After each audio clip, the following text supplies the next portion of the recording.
పరిశుద్ధ గ్రంథాలు తెరవండి, దేవుని వాక్యాన్ని చదువుకుందాం.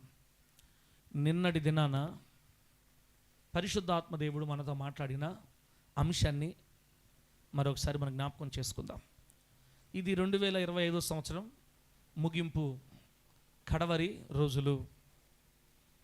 రేపు రాత్రితో పాత సంవత్సరంలో నుంచి, గతించిపోయిన సంవత్సరంలో నుంచి మరలా నూతన ఆశలు, నూతన కోరికలు, నూతన దర్శనాలు, నూతన తీర్మానాలు, నూతనత్వం అంతా మనల్ని ఆవరిస్తుంది.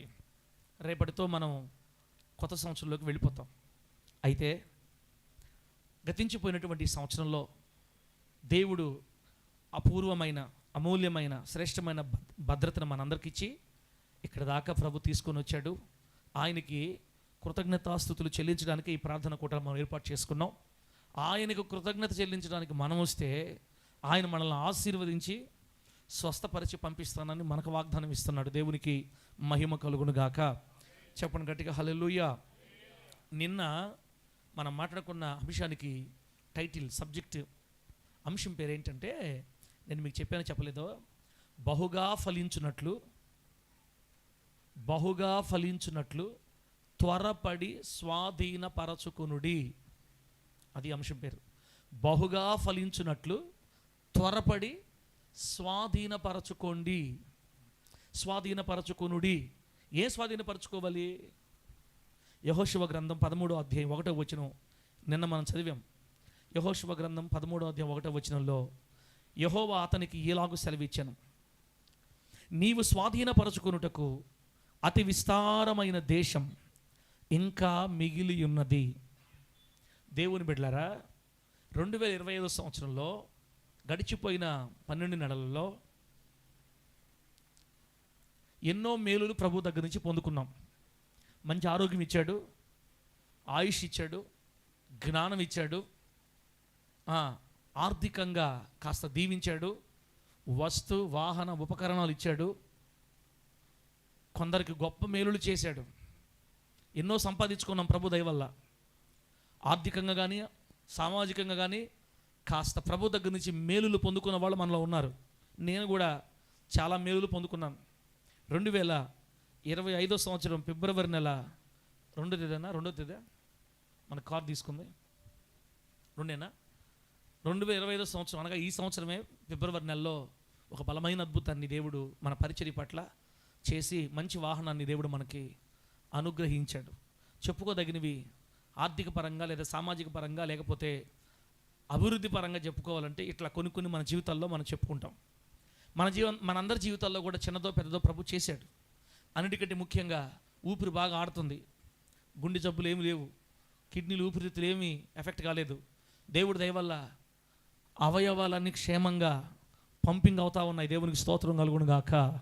ఇది కూడా దేవుడిచ్చిన గొప్ప ఆశీర్వాదం. కారు లేకపోయినా బతకొచ్చు, కానీ కిడ్నీ లేకపోతే ఆమెనా అంతే. ఇంకా శరీర భాగాలన్నింటికీ ప్రభు ఆరోగ్యం ఇచ్చాడు. కాళ్ళు చేతులు పనిచేస్తున్నాయి. పిల్లలు బాగా చదువుకున్నారు. చదువుకునే పిల్లలకి దేవుడు జ్ఞానం ఇచ్చాడు. ఈ సంవత్సరం అంతా దినాలు దొర్లిపోయినాయి. ఈ సంవత్సరం అంతా దొర్లిపోయిన ఈ దినాల్లో దేవుడు మనకు ఎన్నో మేలు చేశాడు. కానీ దేవుడు చెప్తున్నాడు, ఈ సంవత్సరం మీరు స్వాధీనపరచుకోవాల్సిన భూమి ఇంకా చాలా మిగిలిపోయింది. నేను మీకు ఇంకా ఇవ్వాలనుకున్నాను. బిడ్డలారా, మీరే కాస్త అర్థం చేసుకోలేక, మీకు అవగాహన లేక, మీకు ముందు చూపు లేక, గురి లేక, లేకపోతే ఆసక్తి లేక, విశ్వాసం లేక కొంత భూమిని వదిలేశారు. మీరు స్వాధీనపరచుకోవడానికి ఇంకా అతి విస్తారమైన దేశం, కొంచెం కాదు, అతి విస్తారమైన దేశం ఇంకా మిగిలింది. మీరు ఈ సంవత్సరంలో ఏవేవైతే కావాలని కోరుకొని పొందుకోలేకపోయారో వాటిల్ని ముందున్న 2026 సంవత్సరంలో నా సహాయంతో మీరు స్వాధీనం చేసుకోవాలి. దేవునికి స్తోత్రం కలుగును గాక. చెప్పండి గట్టిగా హల్లెలూయా. అలా స్వాధీనపరచుకోవడం వల్ల ఏమవుతుంది? మనం బహుగా ఫలిస్తాం. ఆమేనండి. అలా స్వాధీనపరచుకోవడం వల్ల దేవుడు మన కొరకు సిద్ధపరిచి ఉన్న మన భూమిని, విస్తారమైన భూమిని మనం స్వాధీనపరచుకోవటం వల్ల మనం బహుగా ఫలిస్తాం. ఎప్పుడైతే మనం బహుగా ఫలిస్తామో మన దేవుడు మన ద్వారా మహిమపరచబడతాడు. యోహాను సువార్త 15వ అధ్యాయం 7, 8 వచనాల్లో మీరు బహుగా ఫలించటం వలన నా తండ్రి మహిమపరచబడతాడు అన్న మాటలు రాయబడి ఉంటాయి. అక్కడ మనం స్వాధీనపరచుకోవడం వల్ల బహుగా ఫలిస్తాం. మనం బహుగా ఫలించడం వల్ల దేవునికి మహిమ కలుగుతుంది బిడ్డలారా. కాబట్టి మనం ఇక 2026లో ప్రారంభం నుంచే ఇక మనం జైత్ర యాత్ర ప్రారంభించాలి, పోరాటం ప్రారంభించాలి, యుద్ధం ప్రారంభించాలి. మనం 25లో మనం సంపాదించుకోలేని, స్వాధీనపరచుకోలేని మిగిలిపోయిన అతి విస్తారమైన భూభాగం అంతా వెళ్ళి స్వాధీనం చేసుకోవాలి. అంటే ఎట్లా పాస్టర్ గారు ఎలా చెప్పాలి? చదువులో చదవలేకపోయాం, చదివే పిల్లలు చదవాల్సినంత చదవలేకపోయారు, అంతా వదిలేశారు అనక. కాబట్టి తక్కువ మార్కులు వచ్చాయి. 26లో మరలా వదిలేది లేకుండా ఇక గట్టిగా ముందుకెళ్ళి దేవుని జ్ఞానంతో ఇంకా బాగా చదవాలి, ఇంట్రెస్ట్ పెట్టి చదవాలి, కష్టపడి చదవాలి, మంచి పర్సంటేజ్తో ఇంకా మన 2026ని స్వాధీనం చేసుకోవాలి. ఇది చదివే వాళ్ళకి. వ్యాపారాల్లో కష్టపడకపోవడం వల్ల కాస్త ఆదాయం తక్కువ వచ్చింది మనకి ఈ సంవత్సరం. వ్యాపారాలు చేసేవాళ్ళు ఇంకా కష్టపడి పనిచేయాలి. దేవుడు మిగిలిపోయినంతటిని 26లో మనకి ఇవ్వడానికి మరి ఆయన ఆలోచిస్తున్నాడు. ఏవేవైతే కావాలని కోరుకొని చెయ్యాలని అనుకుని ముగించాలనుకొని చేయలేక, పొందలేక, ముగించలేక సంవత్సరాన్ని దాటి కొత్త సంవత్సరానికి వెళ్ళిపోతున్నామో అలా మిగిలిపోయినవన్నీ అవి ఆర్థికంగానైనా, ఆత్మీయంగానైనా, సామాజికంగానైనా వాటన్నిటిని దేవుని శక్తి చేత మనం చేయబోతున్నాము యేసు నామములో. స్వాధీనపరుచుకో అని చెప్పేది ఎవరు? దేవుడా మనిషా? దేవుడు చెప్తున్నాడు. కాబట్టి ఖచ్చితంగా మనం సాధించగలుగుతాం, ఖచ్చితంగా మనం పొందుకోగలుగుతాం. అందుకే ప్రభు ఏమంటున్నాడంటే, బయలుదేరండి 26లో యుద్ధానికి బయలుదేరండి. అది ఎలా ప్రభువా? మా వల్ల ఎలా అవుతుంది ప్రభువా? మత్తయి సువార్త 12వ అధ్యాయం 29వ వచనంలో ఏం రాయబడిందంటే, మీరు మొదట యుద్ధం చేసి ఏం చేయాలంటే బలవంతుడిని బంధించండి. ఫస్ట్ ఎవరిని బంధించాలి? బలవంతుడిని బంధించాయి. ఎవరా బలవంతుడు? నేను చెప్పాను మీకు ఇవన్నీ. ఎవరా బలవంతుడు? ముఠా మేస్త్రిని ఆ కాళ్ళు, ఈ చేతులు, ఈ మొత్తం పెద్ద పెద్ద మోకులు వేసి కట్టేయాల. బలవంతుడిని ఎప్పుడైతే నువ్వు బంధిస్తావో వాడి ఇంట్లో ఉన్నదంతా మనం దోచుకోవచ్చు. మొదట బలవంతుని బంధించి ఆ ఇంట్లో ఉన్న సామాగ్రిని అంతా దోచుకోవచ్చు. మన సామాగ్రి అంతా ఎక్కడుంది? బలవంతుడి చేతిలో ఉంది, బలవంతుడి ఇంట్లో ఉంది. భార్యాభర్తల మధ్య సమాధానం దొంగిలించి తీసుకెళ్ళిపోయాడు. ఆర్థికపరమైన అభివృద్ధి దొంగిలించి తీసుకెళ్ళిపోయాడు. ఆ 10,000 ఆ 5,000 అయిపోయింది మన జీవితానికి. ఇంకా అక్కడి నుంచి మెట్టు ఎక్కడంలా ఒక 50,000, ఒక 40,000, 1,00,000 ఆర్థికంగా మనం సంపాదించుకొని నిలకడగా ఒకరి మీద ఒక దగ్గర చేయి చాపకుండా మనమే ఒకరికి ఇవ్వగలిగే ఒక ఆర్థిక సమృద్ధిలోనికి రానివ్వకుండా వాడు మనల్ని ఆటంక పెట్టి దోచుకుపోయాడు. మన కష్టాన్ని దోచుకుంటున్నాడు. ఇలా ఆర్థికపరమైనవి, ఆత్మ సంబంధమైనవి, భౌతికమైనవి అన్నీ దోచుకెళ్ళిపోయి ఇంట్లో పెట్టుకో ఉన్నాడు. ప్రభు చెప్తున్నాడు, మీరు మొదట వెళ్ళి బలవంతుని బంధించండి, అప్పుడు వాడి ఇంట్లో ఉన్న మీ సామాగ్రిని అంతా దోచుకుని తెచ్చుకుందరు మీరు అని చెప్తున్నాడు. ప్రభువా, వాడిని ఎలా బంధించాలి? వాడితో యుద్ధం చేసి మేము ఎలా గెలవగలం నాయన? నీ వాక్యమే చెప్తుంది వాడు బలవంతుడని. అటువంటి బలవంతుడిని మేము ఎలా బంధించాలి అంటే, ఎఫెసీ పత్రిక 6వ అధ్యాయం 10వ వచనం ప్రకారం ప్రభు యొక్క మహాశక్తిని బట్టే మనం బలవంతులుగా మార్చబడుతున్నాం. దేవునికి స్తోత్రం కలుగును గాక. మనలను బలవంతులుగా మార్చేది కేవలం ప్రభు యొక్క మహాశక్తి. ప్రభు యొక్క శక్తి, దేవుని శక్తి వల్ల మనం బలవంతులుగా మార్చబడుతున్నాం. అంత మాత్రమే కాదు, ఆ బలవంతుణ్ణి బంధించి ఆ బలవంతుడితో యుద్ధం చేసి వాడిని గెలవడానికి అవసరమైన ఆయుధాలతో సమకూర్చబడిన సర్వాంగ కవచం. వాడిని ఎలా జయించగలమో, ఏది ధరిస్తే వాడిని జయించగలమో, ఏ ఆయుధాలు కట్టుకుంటే వాడిని జయించగలమో బలవంతుడైన సాతానుగాను సృష్టించిన దేవుడికి మొత్తం తెలుసు. కాబట్టి ఆయన ఒక కవచాన్ని సిద్ధం చేశాడు తన బిడ్డల కోసం. మనం వెళ్ళి ఆ కవచం ధరించుకుంటే ఇక వాడు మనల్ని ఏమీ చేయలేడు. ఆ కవచం ధరించుకున్న వాడి చేతుల్లో వాడు ఖచ్చితంగా ఓడిపోతాడు. అంతే. దేవునికి స్తోత్రం కలుగును గాక. దేవుడు సిద్ధము చేసిన సర్వాంగ కవచాన్ని ధరించుకున్న వాళ్ళ చేతుల్లో సాతాను ఖచ్చితంగా ఓడిపోతాడు. వాడు బలవంతుడే, వాడు మనకంటే కొన్ని వేల సంవత్సరాల నుంచి ఉన్నాడే, వాడికి మనకంటే జ్ఞానం ఎక్కువ, అన్నీ తెలుసు. కానీ మన సొంత శక్తి చేత మనం చేయలేం. కానీ దేవుడు మన కొరకు సిద్ధపరిచిన సర్వాంగ కవచాన్ని ధరించుకోవడం ద్వారా వాడిని పూర్తిగా మనం జయించగలం, వాడిని బంధించగలం. మన సామాగ్రిని దోచుకుపోయిన వాడి ఇంట్లో నుంచి మన సామాగ్రిని మళ్ళీ మొత్తం కొల్లగొట్టుకొని తీసుకురాగలుగుతాం. ప్రభువు నామానికి మహిమ కలుగును గాక. ఆ సర్వాంగ కవచము ఏంటేంటో అనేది నిన్న వారం మనం చెప్పుకొని నిన్న రాత్రి, మొదటి రోజు రాత్రి ఏంటి ఆ సర్వాంగ కవచం అని క్లుప్తంగా మరి చదువుకొని గుర్తు చేసుకొని ముగించేశాడు నిన్న. ఏంటది? నంబర్ 1, నడుముకి సత్యం అనే దట్టి. సత్యం అంటే వాక్యం.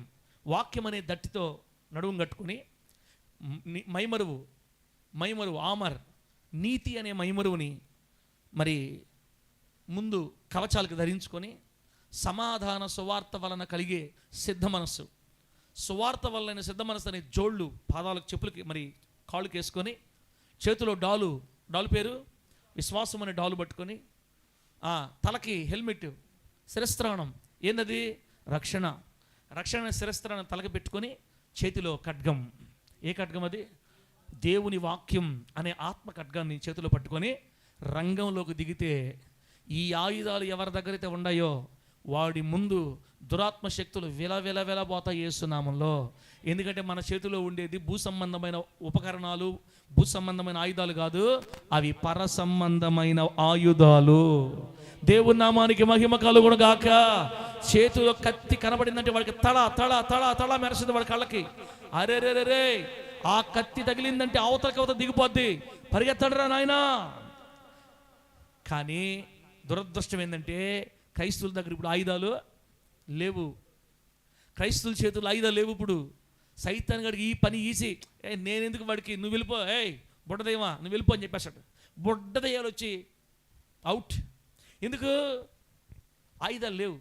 అసలు ఏం ఆయుధాలు ఉన్నాయో కూడా తెలియదు మనకి. అందువల్ల చాలా జీవితాల్లో వాడు మరి చాలామంది ప్రజలని, చాలామంది విశ్వాసులు వాడు అవలీలగా జయించి వాడి ఇంట్లో, ఆ విశ్వాస ఇంట్లో ఉన్నటువంటి అనేక సామాగ్రి దోచుకుపోయి 2005 సంవత్సరంలో చాలామందిని ఏడిపించి, బాధపెట్టి, కన్నీళ్ళు విడిపించి ఎంతో రోదనకు గురి చేశాడు. ఈ చివరిలో ప్రభు చెప్తున్నాడు, బిడ్డ ఇక 2026లో నువ్వు అట్లా ఉండడానికి వీల్లేదు. మిగిలిపోయిన భూభాగాన్ని అంతటిని స్వాధీనం చేసుకోవడానికి నేనిచ్చే సర్వాంగ కవచాన్ని నువ్వు ధరించుకోవాలా. దేవుని స్తోత్రం కలుగును గాక. చెప్పండి గట్టిగా హల్లెలూయా. ఆ కవచాలు ధరించుకుని బయలుదేరండి, అప్పుడు మీరు జయిస్తారు అని ప్రభు మనకి చెప్పాడు. ఇప్పుడు ఏం చెప్తానంటే ఎవరైతే మిగిలిపోయిన దేశాన్ని 2025లో మిగిలిపోయినటువంటి భూభాగాన్ని స్వతంత్రించుకోవడానికి ఈ వాక్యం విని, ఈ ఉపదేశాన్ని విని, నేను రెడీ, ఐఆమ్ రెడీ అనుకొని, లేకపోతే ఆయుధాలు ధరించుకుందాం, సర్వాంగ కవచాన్ని కట్టుకుందాం, ఇక బయలుదేరదాం అని సాతాను చేతుల్లో ఉన్న భూభాగాన్ని ఆక్రమించుకోవడానికి లేదా స్వాధీనం చేసుకోవడానికి బలవంతుడైన సాతాన్ని బంధించడానికి పూనుకొని యుద్ధానికి పోవాలి అనుకుంటున్నటువంటి వ్యక్తుల్ని వాడు ఎన్ని రకాలుగా అడ్డగిస్తాడో అవి కూడా మనకు తెలిసి ఉండాలా. సాతాన్ మరి శత్రువు యొక్క ఎత్తులు, పై ఎత్తులు మనకు తెలిసి ఉండాలి ఒక యుద్ధంలో జయం సాధించాలంటే. అమ్మా ఎందుకు సార్ మనకి ఈ మాటలన్నీ, ఏదో మీరు బాగుపడతారు, మీరు పైకి లేస్తారు, 2 మాటలు చెప్పి పంపించేస్తే పోదా? అది కూడా నిజమే. ఈ ఒక్కరోజు ఆలోచించుకుంటాం దీని గురించి, ఇంకా రేపు నుంచి అదే పని. ఇంకా కొంతమందికి ఏదో చెప్తున్నాడు, ఇంగ్లీష్ మాటలు చెప్తున్నాడు, మాకు అర్థం కావట్లేదు అనిపిస్తుంటుంది. మీకు కూడా అర్థమయ్యే పరిధిలో చెప్పాలి నేను వాక్యం. మీ శక్తికి మించిపోయి చెప్పాను అనుకో, తుమ్నే క్యా కత్తేతు హమ్నే బోలే క్యా తుమ్నే ముజే లియే, ఇదే ఏందో చెప్తున్నాడు. ఒక పక్క కొంతమంది నిద్రపోతుంటారు, ఒక పక్క నీరసం. అయినా పర్వాలేదు, చెప్పుకోవాలి, తప్పదు మాకు.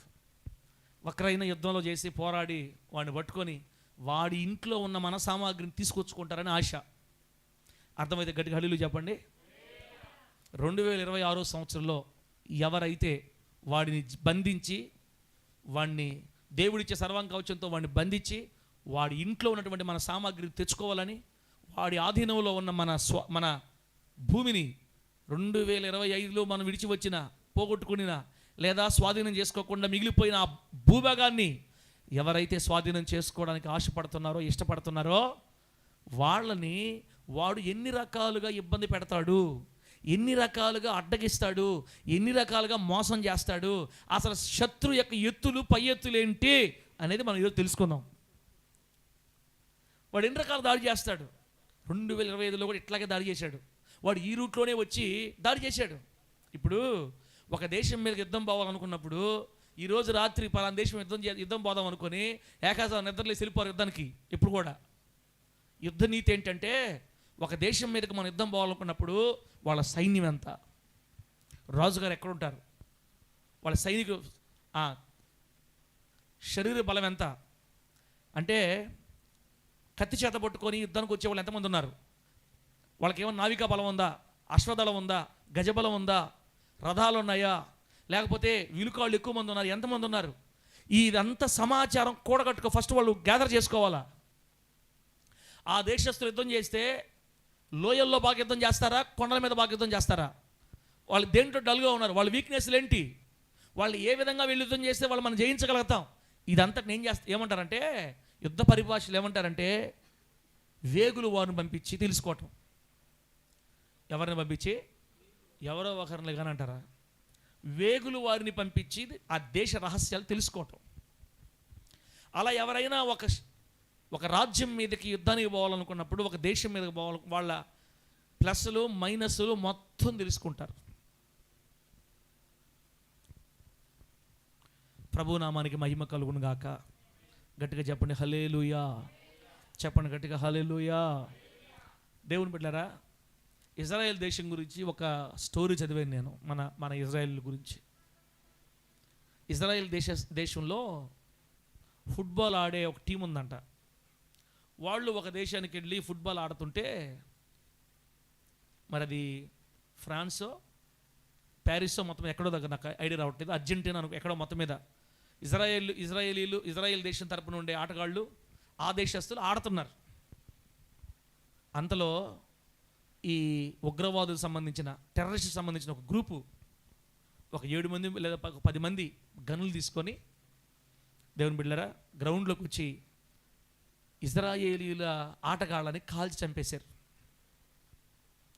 ఇజ్రాయేలీలు అవతల దేశంలోకి ఆడడానికి వెళ్ళారు, దూరదేశంలోకి. అక్కడ వీళ్ళు కాపు కాసి ఒక 10 మందినో 9 మంది చంపేశారు ఆటగాళ్ళని. పెద్ద న్యూస్ అయిపోయింది అప్పట్లో. ఇది జరిగి కూడా ఒక 40-50 సంవత్సరాలు అవుతుందిలే, ఇప్పుడు కాదు. ఆ దేశ ఆటగాళ్ళందరిని చంపేశారు. అది ఇజ్రాయెల్ దేశానికి బాగా అవమానం అయిపోయింది. ఇజ్రాయెల్ మమ్మల్ని ఏం చేయలేదు, వాళ్ళ ఆటగాళ్ళు మేము చంపేసామని ఎవరు చంపారో, ఏ సంస్థ వాళ్ళు చంపారో కూడా ప్రకటించారు. అయితే బిడ్డలారా, ఇప్పుడు చెప్తాను చూడండి. యుద్ధం చేసేటప్పుడు యుద్ధ వ్యూహం ఎలా ఉండాలో. ఇజ్రాయెల్ దేశంలో ఒక ఇంటెలిజెన్స్ సంస్థ ఉంది. ఏంటి ఇంటెలిజెన్స్ సంస్థ?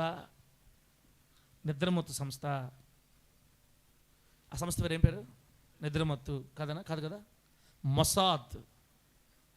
ఏమంటారు చెప్పండి, ఏం పేరు? మొసాద్. బా, ఆ పేరు చెబితే గుండెలు వణగతాయి ప్రపంచ రాజ్యాలకి.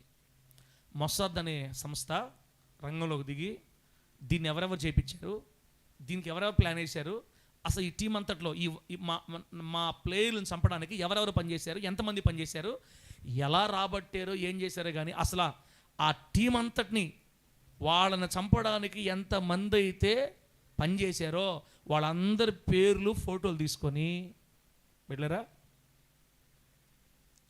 ఒక్కొక్కరిని లేపేశారు. ఎలిమినేట్ అంటారన్నమాట, చంపేస్తే. ఒక్కొక్కరిని మొత్తం లేపేశారు. ఇక లాస్ట్కి ఒకడు మిగిలిపోయాడు. వాళ్ళల్లో మిగిలిపోయి అసలు ఎక్కడున్నా కూడా తెలియలా, ఎక్కడున్నాడో కూడా అసలు పరిచయం లేదు. అసలు అంటే వాళ్ళు రాసింది ఏంటంటే అతను షేవింగ్ మార్చేసి, స్టైల్ మార్చేసి, హెయిర్ స్టైల్ మార్చేసి కొత్త రూపంలోకి మారిపోయాడంట. ఎవరు? ఆ మిగిలిపోయిన ఒక్కడు. అతనికి అర్థమైపోయింది, వీళ్ళు ఎక్కడున్నా నన్ను వెతికి చంపేస్తారు, నేను బ్రతకాలంటే నా రూపం మార్చేసుకోవాలని హెయిర్ స్టైల్ మార్చేసుకొని గడ్డాలు తీసేసి ఏదో గందరగోళం చేసి కొత్త రూపంలో మరిపాడు. వీళ్ళు వేట. ఇజ్రాయేలీలు ఒక్కసారిగా దెబ్బతిన్నారంటే పిల్లల్ని పోగొట్టుకున్న ఎలుగుబంటిలాగా సంవత్సరాల తరబడి ఎదతారంట. అది వాళ్ళకున్న గొప్పతనం. బిడ్డలారా, అట్లా 20 సంవత్సరాలు తప్పించుకో తిరిగాడు. ఎన్ని సంవత్సరాలక? 20 సంవత్సరాలు అయిపోయింది జరిగి. అయినా వాళ్ళ దాహం, వాళ్ళ కోపం తీరల, వెతకతానే ఉన్నారు. ఒక రోజు దొరికిపోయాడు యేసునామములో. ఆమేన్ చెప్పండి గట్టిగా చెప్పండి హల్లెలూయా. ఒకరోజు ఆచూకీ దొరికింది. ఇప్పుడు ఆ వ్యక్తిని టార్గెట్ చేయాలంటే వేరే దేశంలో ఉన్నాడు. అందుకని ఇజ్రాయేలీలు ఒక అమ్మాయిని పంపించారంట, లేడీని. అంటే ఈ సంస్థలో ఉండే అమ్మాయినే, అంటే మన పోలీస్ లాగా అనుకోండి. ఒక అమ్మాయిని పంపించి అతను ఉండే ఇంటి పక్కనే రెంట్కి ఇల్లు తీసుకుంటాడు చేసి, ఈ ప్లాన్ అంతా ఎంతకాలం జరిగింది తెలుసా? సంవత్సరం రోజులు జరిగింది. సంవత్సరం రోజులు ఈ అమ్మాయిని ఆ ఇంటి పక్కనే ఆ ఇంట్లో పెట్టి, అతను రోడ్లో పోయేటప్పుడు అతను ఎక్కడ తాగుతాడో, ఎక్కడ అతను క్లబ్లో ఉంటాడో అవన్నీ తెలుసుకొని అమ్మాయి మొత్తం మీద అతన్ని పరిచయం చేసుకుంది. అతన్ని పరిచయం చేసుకొని ప్రేమలోకి దింపిందంట. చూడండి ఏందో, వాళ్ళ టార్గెట్ అయిపోవాలంతే. అతన్ని ట్రాప్ చేసింది, ప్రేమలోకి ముగ్గులోకి దించింది, అతన్ని మత్తులుగా చేసింది. మొత్తం మీద నమ్మేశాడు. ఎవరో ఈ అమ్మాయి నన్ను ప్రేమిస్తుంది, నాకు ఎదురొచ్చింది ఏంది, నేను ఎవరు చంపుతారేమో భయంతో నేను తిరగతుంటే నా జీవితంలోకి వచ్చింది ఈ అమ్మాయి, నా పంట పండిపోయింది అనుకున్నాడు. సరిగ్గా సంవత్సరం కల్లా లైన్లో తీసుకుంది. ఒకరోజు బిళ్ళరా ఎక్కడ కలుసుకుంటారు, ఎక్కడికి వస్తారో మొత్తం డీటెయిల్స్ మొత్తం చెప్పేసింది వీళ్ళకి. వీళ్ళు భలే చాకచక్యం అది చదివితే. అతని కారు పోతా ఉంది, 4 కార్లు అడ్డం వచ్చేసినాయి, అన్నీ ఒకేలా ఉన్నాయి కార్లు, బ్లాక్ కార్లే. అతని కారు చుట్టుముట్టేశారు, దండం తీసి దాంట్లో దీనికి వేసుకున్నారు. బిళ్ళరా ఏళ్లలో ఒకరు ఈ కారు ఎక్కాడు, అన్ని కారు వరుసగా పోతున్నాయి, ఈ కారు వెళ్ళిపోయింది. అతను అటు మార్చేస్తారు, ఎట మార్చేస్తారు, ఎట తీసుకెళ్ళిపోయారు, ఇజ్రాయెల్ తీసుకెళ్ళిపోయారు అంతే. తీసుకెళ్ళిపోయి తర్వాత ఊరేసి చంపారని మనకి చదివాం. అంటే 9 మంది ఆటగాళ్ళని చంపినటువంటి ఆ టీంని, లేదా ఆ ఉగ్రవాదుల్ని, టెర్రరిస్ట్ గ్రూపుల్ని అందరినీ 20 సంవత్సరాలు వెతికి వేటాడి చంపారనమాట. యుద్ధం చేస్తే అట్ట చేయాలి అని చెప్తారు వాళ్ళు. మీకు ఇంకో విషయం తెలుసా? మన ఇరాన్తో యుద్ధం జరుగుతుంది కదా, యుద్ధం జరిగింది కదా ఇరాన్తో. ఉండారా లేరా? ఇప్పుడు ఉంటారులే, మళ్ళీ వాక్యలోకి పోతే ఉండరు. ఇంకా ఏందో ఏమి చెప్తున్నాడో ఏందో మీరేమని అనుకోండి, నేను చెప్పడమే. మీరేమని అనుకోండి, మీకు అర్థమైన స్తోత్రం, అర్థం కాకపోయినా స్తోత్రం. 2025లో మనం సాధించలేక, మనం పొందుకోలేక వదిలి వచ్చిన వాటన్నిటిని వెళ్ళి మీరు స్వాధీనం చేసుకోండి అని దేవుడు మనకు చెప్తున్నాడు. ఆమె చెప్పండి. మీరు స్వాధీనం చేసుకోవాలంటే పోరాడాలంటే యుద్ధం ఎలా చేయాలో తెలియాలి. యుద్ధం చేయాలంటే కవచం కావాలి. కవచం నేను ఇస్తాను మీకు, కవచం జాగ్రత్తగా వాడండి. అయితే శత్రువు యొక్క ఎత్తులు, పై ఎత్తులు మీకు తెలిసి ఉండాలా. శత్రువు బలం ఎంత మీకు తెలిసి, ఎక్కడెక్కడ ఇప్పుడు ఎలా ఉంటుందో తెలిసి ఉండాలి. దానికి మీకు నేను ఇజ్రాయెల్ దేశం గురించి ఉదాహరణ చెప్తాను. అది అయిపోయిందా? 20 సంవత్సరాలు వేటాడి చంపారా? ఇప్పుడు మళ్ళీ ఇరాన్ దగ్గరకు వద్దాం. ఇరాన్ దేశంకి మొన్న బిడ్డరా హమాస్ తోటి యుద్ధం జరిగినప్పుడు ఈ హమాస్ని పెంచి పోషించి వెనకుండి సపోర్ట్ చేసిందంతా ఎవరు? ఇరాన్లో ఉన్నటువంటి ఒక ప్రభుత్వం, ఇరాన్ ప్రభుత్వం అనమాట. బిడ్డరా వాళ్ళు ఎన్ని సంవత్సరాల నుంచి స్కెచ్ గీశారో, ఎన్ని సంవత్సరాల నుంచి వాళ్ళు వెనకెళ్ళారో, ఎంతమంది స్పై అంటే గూఢాచారులు ఎంతమందిని పెట్టారో, ఏం చేశారో. 4 హెలికాప్టర్లు పోతుంటాయి పైన. ఎన్ని హెలికాప్టర్లు పోతుంటాయి? 4 హెలికాప్టర్లు కారణమైపోతుంది. వాటిల్లో 1 హెలికాప్టరే పక్క వెళ్ళిపోయింది, మిగతా 3 హెలికాప్టర్లు వెళ్ళిపోయింది డైరెక్ట్గా. 1 హెలికాప్టరే పోయేదారిలో నుంచి భయంకర వర్షం, మంచు, మేఘాలు, 1 హెలికాప్టర్ కనబట్ల, దూరంగా పోతాయి కదా ఇంచుమించుగా. ఆ రోడ్లో 1 హెలికాప్టర్ పోతే ఇక్కడ హెలికాప్టర్ పోతుంటాయి, అంత దూరం పోతుంటాయి. ఏం జరిగిందో ఏమో, 3 హెలికాప్టర్ వెళ్ళిపోయింది ముందుకి, 1 హెలికాప్టర్ దారి తప్పిపోయి ఆడో కూలిపోయి అందరు కాలిపోయి చనిపోయారు. ఆ పడిపోయిన హెలికాప్టర్లు ఎవరున్నారో తెలుసా? ఆ దేశ ప్రధానమంత్రి ఉన్నాడు. ఏ దేశం? ఇరాన్ అంటే ఎవరు? ఏ దేశం తెలుసా? పారసీక రాజైన అహష్వరోషు, కోరేషు, దర్యావేషు, ఏ దేశానికైతే మన ఎస్తేరు రాణయిందో ఆ దేశమే ఇరాన్. ఇప్పుడు దేవుని స్తోత్రం కలుగును గాక. పర్షియా దేశం ఇరాన్ అంటే. మరి ఎస్తేరు రాణిగా మార్చబడిన ఆ దేశమే ఇప్పుడు ఇరాన్ అన్నమాట. అప్పట్లో ఇజ్రాయేల్కి యెరూషలేం మరి ఇరాన్కి మంచి సంబంధాలు ఉండేవి. కోరేష్ రాజు ద్వారా కదా మళ్ళీ మందిరం కట్టబడింది. అప్పటి నుంచి ఇజ్రాయేల్కి ఇరాన్కి మంచి సంబంధాలు, ప్రేమ ఎక్కువ వాళ్ళకి. ఇప్పుడున్నటువంటి ఒక వ్యక్తి దుష్టుడు వచ్చిన తర్వాతే వాళ్ళకి సంబంధం తెగిపోయాయి. వెళ్ళరా ప్రధానమంత్రి అయిపోయాడా. ఇక ఆ తర్వాత వరుస పెట్టారమ్మా. లాస్ట్ చెప్తున్నాను. ఒకే రోజు 3-4 వాళ్ళు ఎవరో తెలుసా? మెయిన్ లీడర్లు అనమాట. అసలు వాళ్ళ దగ్గర పోవాలంటే కొన్ని 100 మంది దాటిపోవాలా. వాళ్ళు ఎక్కడ ఉంటారో తెలీదు, వాళ్ళు ఎక్కడ ఏ ఇంట్లో ఉంటారో తెలీదు. 6వ భార్య దగ్గర ఉంటారా, 3వ భార్య దగ్గర ఉంటారో తెలియదు. ఎందుకంటే వాళ్ళకి ఎంతమంది చేసుకోవచ్చు, వాళ్ళకి 2వ భార్య దగ్గర ఉంటారా, 4వ భార్య దగ్గర ఉంటారా, ఎవరికి తెలియదు. మొత్తం మీద ఒకరోజు వేకుజామున 3 గంటలకి ఇజ్రాయెల్ నుంచి బాంబర్ జెట్లు వెళ్ళి 4 ఇళ్ల మీద బాంబులు వేసి వచ్చాయి. ఆ 4 ఇళ్ల మీద బాంబులు వేసిలా, అది చూడండి, ఒక 23 అంతస్తులు అనుకోండి, 14 అంతస్తు మీద బాంబు వేస్తే 14 అంతస్తే కాలిపోద్ది, మిగతా బాగానే ఉంటాయి. ఆ బాంబులు ఏం బాంబులు, మన బాంబులు కానీ వేసామనుకో, మన ఇండియా బాంబులు మొత్తం కూలిపోద్ది. ఈ మాటలు బయట చెప్పకూడదులే, పాపం ఫీల్ అవుతారు. మన ఇండియా బాంబులు కానీ వేసామా మొత్తం బిల్డింగ్ పేలిపోయి అంత చచ్చిపోతారు. కానీ ఇజ్రాయెల్లో బాంబు వేస్తే ఏ ఫ్లాట్లో పడాలో ఆ ఫ్లాట్ మాత్రమే కాలద్ది, ఆ ఫ్లాట్ మాత్రమే అక్కడే చచ్చిపోతారు, మిగతా అంతా ఎవరికి ఏం కాదు. అట్లా 4 స్థలాల్లో బాంబులు వేస్తే 4 మెయిన్ లీడర్లు ఒకే రోజు లేపేశారు అంతే. ఈ 4 లీడర్ల సమాచారం రాబట్టడానికి 20 సంవత్సరాల క్రితం ఒక అమ్మాయిని ఇరాన్లోకి పంపించి, ఆ అమ్మాయిని అక్కడ చదివించి, ఆ దేశపు పౌరసత్వం ఇప్పించి, ఆ దేశంలో మీడియాలోకి వెళ్ళేటట్టుగా, టీవీ ఛానల్లో జర్నలిస్ట్కి వెళ్ళేటట్టు చేసి, ఆ దేశం గురించి వార్తలు రాసేటట్టు చేసి, అందరిని నమ్మించి, ఈ అమ్మాయి మా ఇరానీయని అని అందరి చేత నమ్మించి, చివరికి రాజకీయ నాయకుల్ని కూడా ఇంటర్వ్యూ చేయగలిగే స్థాయికి తీసుకెళ్ళిపోయారు ఇజ్రాయేల్ వెనకుండి. బా, అది నేను చదువుతుంటే నాకు ఏందిరా ఇది, ఎలా సాధ్యం ఇది అసలు? ఏనా ఇరాన్లో ఉండే, ఎప్పుడైనా ఇరాన్ మనకి ఇబ్బంది అనుకుంటాను అనుకోండి, వాళ్ళు ఇప్పటి నుంచి కాదు 20 సంవత్సరం స్టార్ట్ చేస్తారు వర్క్. గత 20 ఏళ్ల క్రితం ఆ అమ్మాయి చిన్న వయసులో ఆ దేశంలోకి వెళ్ళి చదువుకొని, అక్కడ పౌరసత్వం తీసుకొని, మామూలు చదువు కాదు, జర్నలిజం చదివి టీవీ ఛానల్లోకి వెళ్ళి మొత్తం రాసి, ఆ దేశ ప్రభుత్వానికి సపోర్టివ్గా రాసి, మా దేశం అందరు నమ్మించి, ఆ రాజకీయ నాయకులు అందరితో సంబంధాలు పెంచుకొని, రాజకీయ నాయకులు భార్యతో సంబంధాలు పెంచుకొని, ఎప్పుడు మంగళవారం రెండో భార్య దగ్గరకు వస్తాడా, మూడో భార్య దగ్గరకు వస్తాడా, శుక్రవారం ఏ భార్య దగ్గర ఉంటాడు, మొత్తం గ్యాదర్ చేసి వాళ్ళందరితో సంబంధాలు పెంచుకొని, చివరికి ఆ అమ్మాయి చెప్పేసింది మొత్తం 4వ రోజు బుధవారం రోజు 4వ భార్య దగ్గర పలానా సెంటర్లో పలానా బిల్డింగ్ పలానా ఫ్లోర్ చెప్పేసింది అంతే. మొత్తం మైండ్ బ్లాక్ అయిపోయింది నాకు. ఇట్లా కూడా చేస్తారా శత్రువుని? ఒక శత్రువుని మట్టు పెట్టాలంటే ఇన్ని సంవత్సరాలు ప్రాక్టీస్ చేస్తారా? అంత గదక ఇజ్రాయేలును కాపాడువాడు కునుకుడు నిద్రపోవడం చెప్పింది. వాళ్ళకున్నటువంటి జ్ఞానం దేవుడు వాళ్ళకి ఇచ్చిన, వాళ్ళకి ఆ జ్ఞానం దేవుడు ఇవ్వకపోతే ఆ దేశాన్ని భూమి మీద ఉండనీరు చుట్టుపక్కల ఉండేవాళ్ళు. దేవుడే వాళ్ళకి అంత జ్ఞానం ఇచ్చి. బిడ్డలారా, ఇరాన్ దేశం మొత్తం అధికారులు మొత్తం లేపాడేశారంటే ఇప్పుడు ఎవరు లేరు. ఇప్పుడు ఇరాన్ ఈరోజు న్యూస్ చూస్తే మొత్తం అయిపోయింది, లాస్ట్ మూమెంట్లో ఉందంట.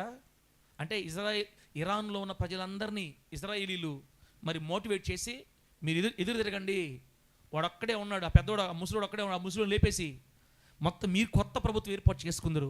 ఆ రోజు నుంచి ఇజ్రాయేలు ఇరాను మరలా స్నేహితులుగా మారిపోతాయని చెప్తే అందరూ ఇజ్రాయేల్ మాటిని రోడ్లలోకి వచ్చి ధర్నాలు చేస్తూ ఉన్నారు ఈరోజు. ఇక 2 వారాల్లో ఈ కొత్త సంవత్సరంలో ఇరాన్లో 40 సంవత్సరాలుగా ఉన్న దుష్ట ప్రభుత్వం కూలిపోయి కొత్త ప్రభుత్వం ఏర్పాటు అవ్వాలని వాళ్ళు ప్లాన్ చేసుకుంటూ ఉన్నారు. వాళ్ళు అనుకున్నట్టుగా చేస్తారు. ఇక కొద్ది రోజుల్లో మరలా కోరేష్ రాజు కాలంలో ఇజ్రాయేల్ దేశం, కోరేష్ రాజు లేదా ఇరాన్ ఎంత స్నేహబద్ధంగా ఉన్నాయో ఇక మీదట ఇరాను ఇజ్రాయేల్ అంత స్నేహంగా ఉంటాయని ఇందాకే చూసే నేను. బిడ్డలారా, మొత్తం లేపేసరికి ఒకడే ఉన్నాడు, వాళ్ళు అయిపోతారు. మరలా వాళ్ళు అనుకున్న ఆలోచన నెరవేర్చుకున్నారు. యేసునామములో ఆమేన్ చెప్పండి, గట్టిగా చెప్పండి హల్లెలూయా. వాళ్ళు టార్గెట్ చేసి ఒక దేశంలో ఉన్న గవర్నమెంట్నే మార్చేశారు అంతే. ఎందుకంటే హమాస్ను తయారు చేసింది ఇరాన్లో ఉన్న ఈ ప్రభుత్వమే. తర్వాత ఇంకోటి ఉంది, వాళ్ళు ఎవరు అన్న లెబనాన్లో ఉంటారే, హౌతీలను తయారు చేసింది వీళ్ళే. ఈ పక్క ఇంకొకరు ఉంటారు. మొత్తం 3-4 మిలిటెంట్ గ్రూపులు తయారు చేసి ఇజ్రాయెల్ దేశానికి విరుద్ధంగా వ్యతిరేకంగా వాళ్ళని చంపాలని డబ్బు సపోర్ట్ చేసి బాంబులు ఇచ్చి గందరగోళంగా చేస్తుండేది ఇరాన్లో ఉన్న ఈ ప్రభుత్వమే.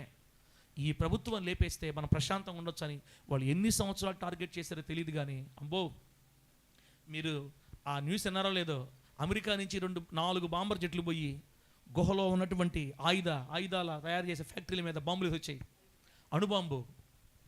అణుబాంబులు తయారు చేస్తానని తెలిసేసరికి అమెరికా నుంచి ఒక 4 బాంబర్ జెట్లను తీసుకెళ్ళి వేసారు బాంబు.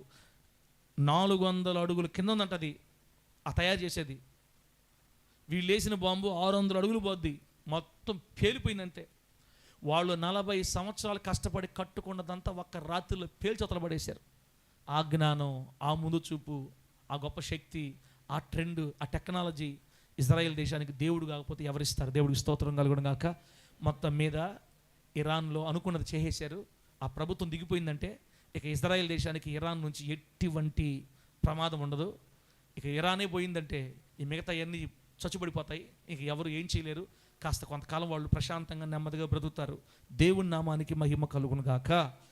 ఇలాగా ఇజ్రాయెల్ దేశం ఎలాగైతే శత్రు బలహీనత తెలుసుకొని అడుగులు వేసి వాళ్ళ మీద జయం సాధించిందో, సేమ్ ఇలాగే ఒక క్రైస్తవుడు కూడా, ఒక దేవుని బిడ్డ కూడా సాతాను యొక్క బలహీనత తెలుసుకొని ఉండాలని దేవుని వాక్యం సెలవిస్తుంది. ప్రభు నామానికి మహిమ కలుగును గాక. గట్టి చెప్తాం హల్లెలూయా. బలవంతుడైన సాతానుని మనం బంధించి, వాడి ఇంట్లో మన సామాగ్రి ఉంది, మనం దోచుకుపోయాడు, ఆ సామాగ్రి తెచ్చుకోవాలంటే వాడు మనల్ని అడ్డగించడానికి వాడే కొన్ని ఆయుధాల పేర్లు చెప్తా చూడండి.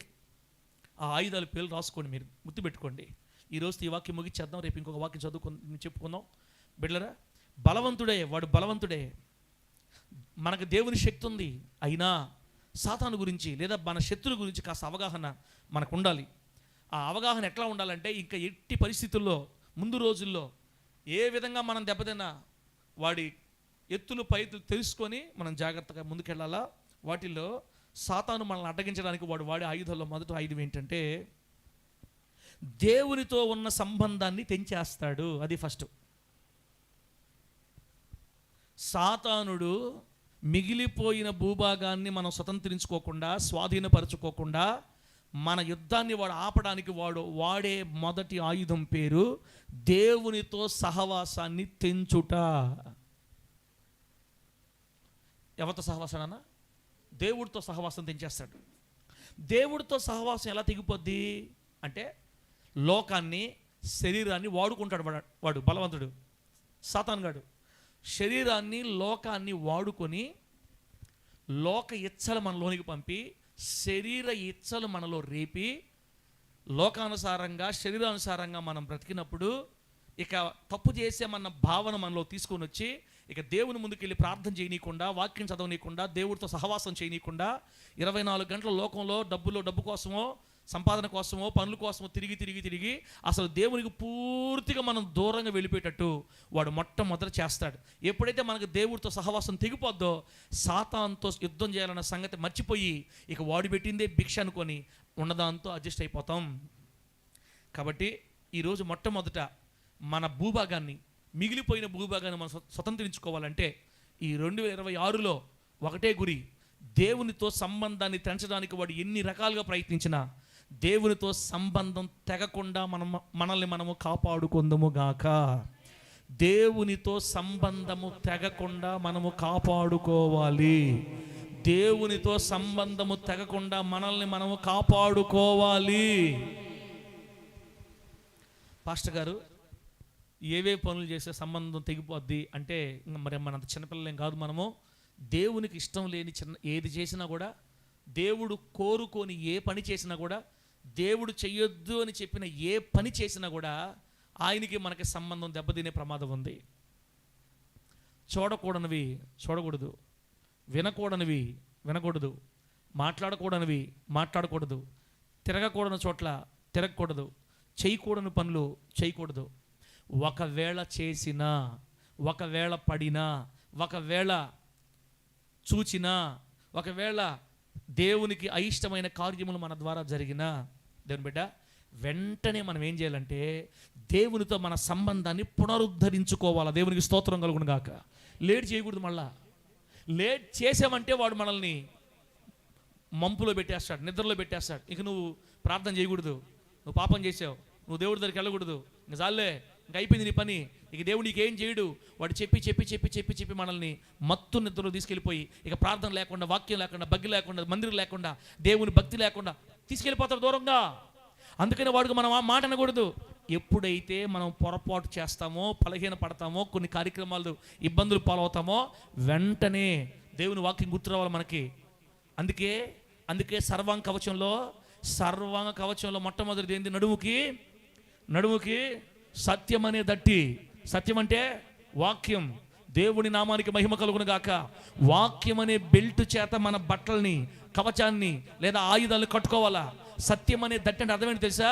ఒకవేళ మనము పొరపాటు చేసినా, సినిమాలు చూసినా, బూతులు తిట్టినా, అపవిత్రమైన మాటలు మాట్లాడినా, ఒకవేళ జారిపోయినా, అడుగులు తడబడినా, వెంటనే సత్యం అనే దట్టి కట్టుకున్న వాళ్ళు ఏం చేస్తారంటే దేవుని యొద్దకు వెళ్ళి ప్రార్థనా గదిలో కూర్చొని మనము మన పాపములను ఒప్పుకొనిన ఎడల ఆయన నమ్మదగిన వాడు, నీతిమంతుడు గనుక ఆయన మన పాపములు క్షమించి సమస్త దుర్నీతి నుండి మనలను పవిత్రులుగా చేయును. గట్టి చెప్పండి హల్లెలూయా. అతిక్రమములు దాచిపెట్టువాడు వర్ధిల్లడు, వాటిని ఒప్పుకొని విడిచిపెట్టువాడు కనికరము పొందును. ఇంకా సత్యమనే దట్టి ఏం చెప్తుంది? దుష్టుడు తన దుష్టత్వంలో మరణించుట నాకేమాత్రమైన సంతోషమా? కాదు. దుష్టుడు తన దుష్టత్వమును విడిచి నీతిమంతులుగా జీవించడమే నాకిష్టం. ఇదంతా సత్యమే. ఇంకా ఇంకా ఏముంది? నీతివంతుడు లేదా ధర్మశాస్త్ర సంబంధమైన క్రియల మూలముగా ఏ వ్యక్తి కూడా నీతియుక్తమైన జీవితాన్ని జీవించలేడు. కాబట్టి కృప ద్వారా విశ్వాసం చేతనే మీరు రక్షించబడ్డారు. ఇలా ఎన్నో వాగ్దానాలు, వాక్యాలు మనకు సిద్ధంగా ఉన్నాయి. నువ్వు కట్టుకుని సత్యం అనే దట్టయితే కూలిపోయినప్పుడు, పడిపోయినప్పుడు, జారిపోయినప్పుడు, ఒకవేళ ఏదైనా పొరపాటు చేసినప్పుడు వెంటనే ప్రభు దగ్గరికి వెళ్ళి మనల్ని మనం కడిగేసుకొని శుద్ధి చేయబడిపోవాలి. చేస్తున్నాము ఆమె చెప్పండి గట్టిగా. లేట్ చేయకూడదు. ఏం చేయకూడదు? లేట్ చేయకూడదు. లేట్ చేసామంటే వాడు మనల్ని మంపులు పెట్టేస్తాడు. నువ్వు పాపివి, నువ్వు పాపివి, నువ్వు పాపి అని చెప్తాడు వచ్చి.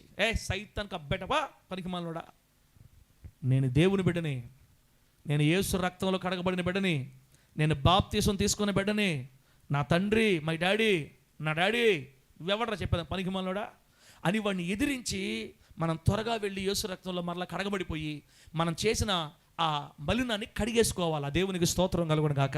ఎప్పుడైతే నువ్వు అలా కడిగేసుకుంటావో సత్యం అనే దట్టిని నువ్వు ఉపయోగించుకున్నట్టు లెక్క. ఆమె నన్ను గట్టిగా అలా తీసుకోలేదనుకో, నీ నడుంకి అలా నువ్వు కడుక్కోలేదనుకో, నువ్వు ఎప్పటికప్పుడు దేవుని సిద్ధపడలేదనుకో, నీ నడుంకి ఏం లేదు, సత్యం అనే దట్టు కట్టుకోలేదని అర్థమవుతుందా బిడ్డలారా? సాతాను యొక్క, మన శత్రువు యొక్క ఎత్తులు పై ఎత్తులు చూస్తున్నాం కదా, వాడు మనల్ని ఆపడానికి చేసే పని అనమాట. ఫస్ట్ది దేవునితో సంబంధాన్ని తెంచుతాడు. అలా తెగకుండా మనం జాగ్రత్త చేసుకోవాలి. రెండో పాయింట్, వాడి యొక్క బలహీనతలు, వాడి ఎత్తులు పై ఎత్తుల్లో సాతాను యొక్క మనల్ని అడ్డగించడానికి వాడు వాడే ప్రయత్నాల్లో రెండోది ఏంటంటే దేవుని కంటే ఐహిక విషయాల మీద ఆసక్తిని పెంచుతాడు. అదిగో దేవుని కంటే దేవునక్క వేటి మీద ఆసక్తిని పెంచుతాడు? 2026 సంవత్సరంలో మనము స్వాధీనపరచుకోకుండా ముందుకు వచ్చేసాం. మిగిలిపోయిన చాలా భూభాగం.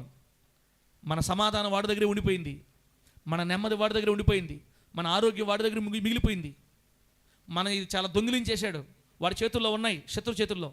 మనం 2026లో సర్వాంగ కవచాన్ని ధరించుకొని బలవంతుడిని బంధించి మనం తెచ్చుకోవాలి. మన భూభాగాన్ని మనం స్వాధీనం చేసుకోవాలి. అంటే వాడి గురించి, వాడి బలాలు, బలహీనత మనం తెలిసి ఉండాలా. సాతాను యొక్క బలం రెండవది. సాతాను యొక్క సాతాను మనల్ని అడ్డగించడానికి వాడే రెండో ఆయుధం ఏంటంటే దేవుని కంటే ఇహ సంబంధమైన వాటి మీద లేదా ఐహిక విషయాల మీద ఆసక్తిని పెంచుతాడు. ఇది మనం గుర్తుపెట్టుకోవాలా బిడ్డ. ముగిచ్చేస్తా. ఇంకా ఐహిక విషయాలు అంటే ఏందమ్మా? ఏం తినాలి, ఏం తాగాలి, ఎలా సంపాదించుకోవాలి, ఎలా కట్టుకోవాలి బిడ్డరా, ఏం తినాలి, ఏమి తాగాలి, ఎలా బ్రతకాలి, ఎలా జీవించాలి, ఇది ఒక రేంజ్ వరకు ఉంటే ఏ ఇబ్బంది లేదు. ఉండాలి, మనకి ఒక రేంజ్ వరకు ఉండాలి. కానీ దేవుని మీద ఉన్న ఆసక్తి తగ్గిపోయేంతగా మనకు ఉండకూడదు. గుర్తుపెట్టుకోండి. మనం ఎంతైనా సంపాదించుకోవచ్చు, ఎంతైనా కష్టపడవచ్చు, ఎంతైనా పని చేసుకోవచ్చు, కానీ దేవుని మీద ఉన్న ఆసక్తి పూచిక పుల్ల కూడా తగ్గకూడదు. మనకి కష్టపడి పని చేసుకోమని దేవుడే చెప్పాడు మనకు 6 రోజులు. ఆమెనానండి. దేవుడు పని చేయమన్నాడా, నిద్రపోమన్నాడా? అన్నా ఎవడన్నా పని చేయమన్నాడా, నిద్రపోమన్నాడా? ఈరోజు 30వ తేదీ కదక్క, ఇస్తారక్క. 29 నుంచి 4 దాకా 7 రోజులు ప్రార్థనలు పెట్టాం మనం. బిడ్డలు నిన్న తక్కువ వచ్చారు, ఈరోజు కొంచెం కలగా ఒక 2-3 వచ్చారు ఎక్స్ట్రా. ఇప్పుడు నేను బిడ్డలు తిట్టకూడదు. నేను ఎందుకు అరవాలి, ఎందుకు అడగాలి? బిడ్డలు పనులు చేసుకుంటున్నారు. భార్యాభర్తలు ఇద్దరు పనులు చేసుకుంటేనే జరిగేది అంత మాత్రం అయిపోయింది. ఇప్పుడు బిడ్డలు కాస్త కష్టపడుతున్నారు, పనులు చేసుకుంటున్నారు. వాళ్ళని ఏం అనకూడదు. మనం ఖాళీగా ఉండేవాళ్ళు, నాలాంటి పని పాట లేని వాళ్ళు వస్తారు చర్చికి. ఇప్పుడు అదేం సార్ అంత మాట నిజమా? అంతే. ఇప్పుడు మా డైరెక్టర్ గారు నేను ఇద్దరం ఒకటే, ఏం పని లేదు, ఎంత బాగా చెప్తున్నాడా. ఏ పని బాట లేకుండా ఉండేవాళ్ళు వస్తారు, సాయంత్రాల పూట ఖాళీ ఉండేవాళ్ళు, కాస్త అలసిపోకుండా దగ్గరలో ఉండేవాళ్ళు వస్తారు. 31వ తేదీ రాత్రికి అందరూ వస్తారు. వాళ్ళలో కూడా కొంత కోత పెడతారు, 31 కూడా కోత పెడతారు. 1వ తేదీ పొగులు వచ్చేవాళ్ళు అందరూ వస్తారు. ఎంతమంది వచ్చినా టైంకి రాకపోయినా బిడ్డలు పనులు చేసుకోవాలి కాబట్టి మనం అరవకూడదు. దేవుడు 6 రోజులు పని చేసుకోమన్నప్పుడు మనం ఎవరు నీ ప్రార్థన పెట్టడానికే ఎక్స్ట్రాలకు తీయ. పాస్టర్ గారు పాస్టర్ గారు వాక్యం నువ్వు అసలు ఇంకెవరు బైబిల్లో ఉండేదాక 6 రోజులు కష్టపడి నీ పనంతా చేసుకో.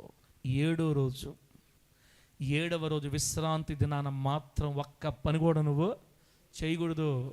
అందుకే ఆదివారం పూట ప్రార్థన ఆరాధన దినాన దేవుని దినం, అది ప్రభు దినం. అది ఆ రోజు మాత్రం అన్ని స్టాప్ చేసి నువ్వు దేవుని పనిలో ఎంత ఎక్కువగా వీలైతే అంత ఎక్కువగా తిరగాల. ఆమె చెప్పండి గట్టిగా. ఇప్పుడు సాతానుగాడు మనుషులు అడ్జ చేశాడంటే ఆదివారం కూడా గుట్టక్కని మింగిస్టట్ చేస్తున్నాడు. ఆదివారాన్ని కూడా అనా దయా దాక్షిణ్యం లేకుండా మింగేస్తున్నారంట దేవుని దినాన్ని. ఎప్పుడైతే నువ్వు దేవుడి దినాన్ని కూడా దొంగిలించి వచ్చేస్తావో అప్పుడు సాతానుగాడు వేసాడు నీకు ఆయుధం అని అర్థం. అక్క 29వ తేదీ రావాల్సిన అవసరం లేదు, 30 అవసరం లేదు, 31 అవసరం లేదు, వీలుంటే సెలవు కాబట్టి ఒకటి వస్తారు, 2 అవసరం లేదు, 3 అవసరం, 4 అవసరం లేదు. వస్తే దేవుడి స్తోత్రం, రాకపోతే పెద్ద ప్రాబ్లమే లేదు, దేవుడే మర్చిపోడు. కానీ ఆదివారపు ఆరాధన దినాన మాత్రం, ప్రత్యేక ప్రార్థనలప్పుడు మాత్రం, అవకాశం ఉన్నప్పుడు కూడా రాకుండా పనులకి, వ్యాపారాలకి, ఉద్యోగాలకి సంపాదన ఓ నా డబ్బు నా డబ్బు అంటే అని సంపాదన వేటలో పడిపోయి మనుషులు ఐహిక విషయముల మీద అపేక్ష కలిగి దేవునికి ఇవ్వాల్సిన టయాన్ని, సమయాన్ని కూడా ఐహిక విషయాల కొరకు ఖర్చు పెడతారే, అది సాతాను గాని బలం. దేవుని కంటే తగ్గించుకున్నా, కొంచెం తగ్గించుకో.